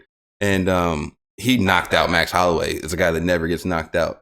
So Max went down and he arguably went this up? is Max's. It's actually his weight, but like Max could. He's like 6 foot. Yeah, so what I'm saying though, this guy's usually when you go up in weight, you're at a disadvantage because the guy you're fighting is naturally that weight, which sounds the case, and he still knocked him out. So this guy's dangerous. This guy's super dangerous. Yes, he's got crazy power in his hands. He hit Max with a couple of shots and he went down. And Max, like I said, he's absorbed the most strikes in UFC history. Like he loves it. He's game for a fight. Yeah. He just got knocked out. It was he bit off a little bit more than he could chew in this one. Yeah, sad to see, but he'll be back. Like I said, he's 32. Let's see what's next for him. Yeah. Well, I think Holloway and Ngannou were probably the main stories. Mm. Did you have anything else you wanted to cover before we wrapped it up? No, we can wrap it up there. Okay. Yeah. All right. Well, there will be big fights. You guys know we always cover them when they're here, but I think the main ones to cover were Holloway getting knocked out and Ngannou's return and potential retirement fight ending off with a TKO. But as all of you know, when this show comes to the end, it is time for our 2-minute drill, which is when we each get to share something that we didn't cover in the show today that we thought might be interesting, whether that's your hometown team, whether that's a trade that nobody cares about except for you. You might think it's important. I'm happy to lead off today if people need to start thinking about their little tidbit of information. I got mine. If somebody else wants to lead off, that's totally fine. You want to go for it, Dave? Sure, I'll go. All right, what do you got for us today? Mine's back to this MMA or boxing, but I hate the feud that's going on with Dana White and Francis Ngannou. I would say that Dana White's gotten a majority of everything in the world correct, except for this one. Mm-hmm. He's like bad-mouthing Francis Ngannou, saying like, I never liked him, like he never was a good guy, blah, blah, blah. And it's well known that Francis is a great guy. And everybody wants to see this fight between Francis Ngannou and John Jones. And it's kind of him in the middle, and he's just not making this fight happen, and it just doesn't make any sense. Dana isn't letting it happen? Yeah. He's like, Francis Ngannou is all about the money, blah, blah, blah. I would beg for as much money as I could possibly get if I'm going to fight John Bones Jones. I'm going to get knocked out. You bet. Bones will beat him. We'll see. At heavyweight? We'll make a friendly bet the way we did with, we'll see what comes out, but I would take John Bones Jones. I'm taking Francis Ngannou. Okay, good. But it's a fight that I want to see, and I feel like Dana White's kind of standing in the way. He's letting his own ego get the best of him here. I would pay them that he would make $500 million that night. I don't know if Dana White would make $500 million. Yeah. I don't know if it's $500 million, but he'd make a lot of money that fight. I'm exaggerating, but he would make hundreds of millions. Yeah, probably that night. Yeah, it'd be like as big as also maybe, put Sean O'Malley on the card, right? Put like Gaethje and Poirier on the card. It'd be like a McGregor Mayweather type of event. Correct. So I'm on board with you there, but I want to see that fight. I feel like Dana's getting in the way of this one, but I hope it happens. Let's see. All right. Jessica, you have a 2-minute drill? You want me to filibuster for you? No, I can go. So over I don't know, actually, when was this? A few days ago, maybe 3, 2, I don't know.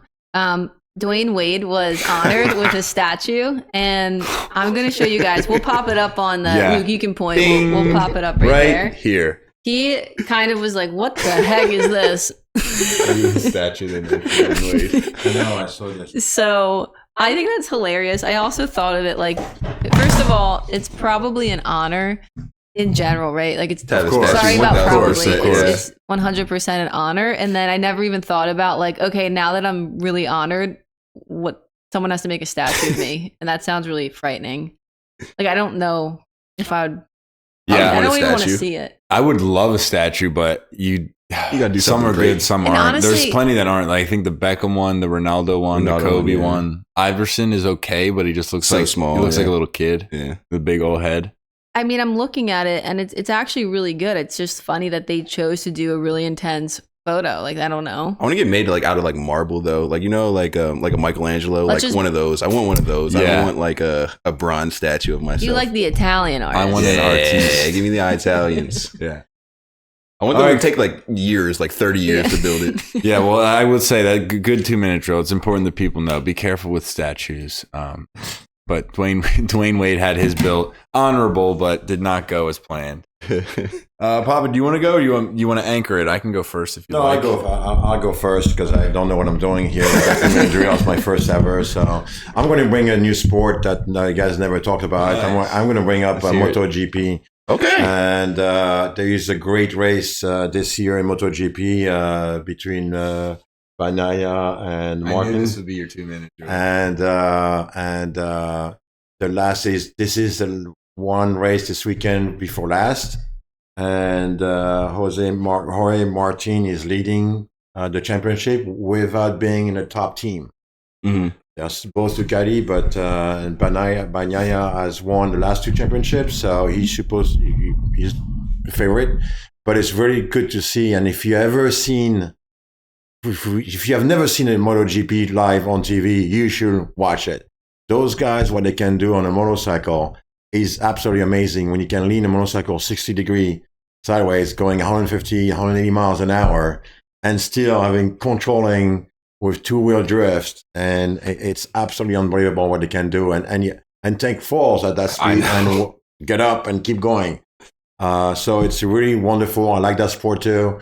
Those guys are absolutely unbelievable. Might be one of the best athletes you can ever find, and that's my 2-minute drill. Nice. That was awesome. Maybe the best 2-minute drill we've ever had. So my anchor introduction. Yeah. Okay. Beautiful. All right. Well, so here's the last thing we'll close out the episode with. If Enzo Fernandez, he transferred from Benfica to Chelsea, I think 2 years ago. Yeah. For $130 million.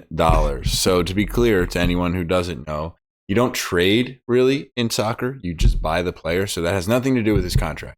Benfica paid Chelsea $130 million to claim that player, and then they pay him the contract that he also agrees to moving forward. Yeah. He has played 87 games.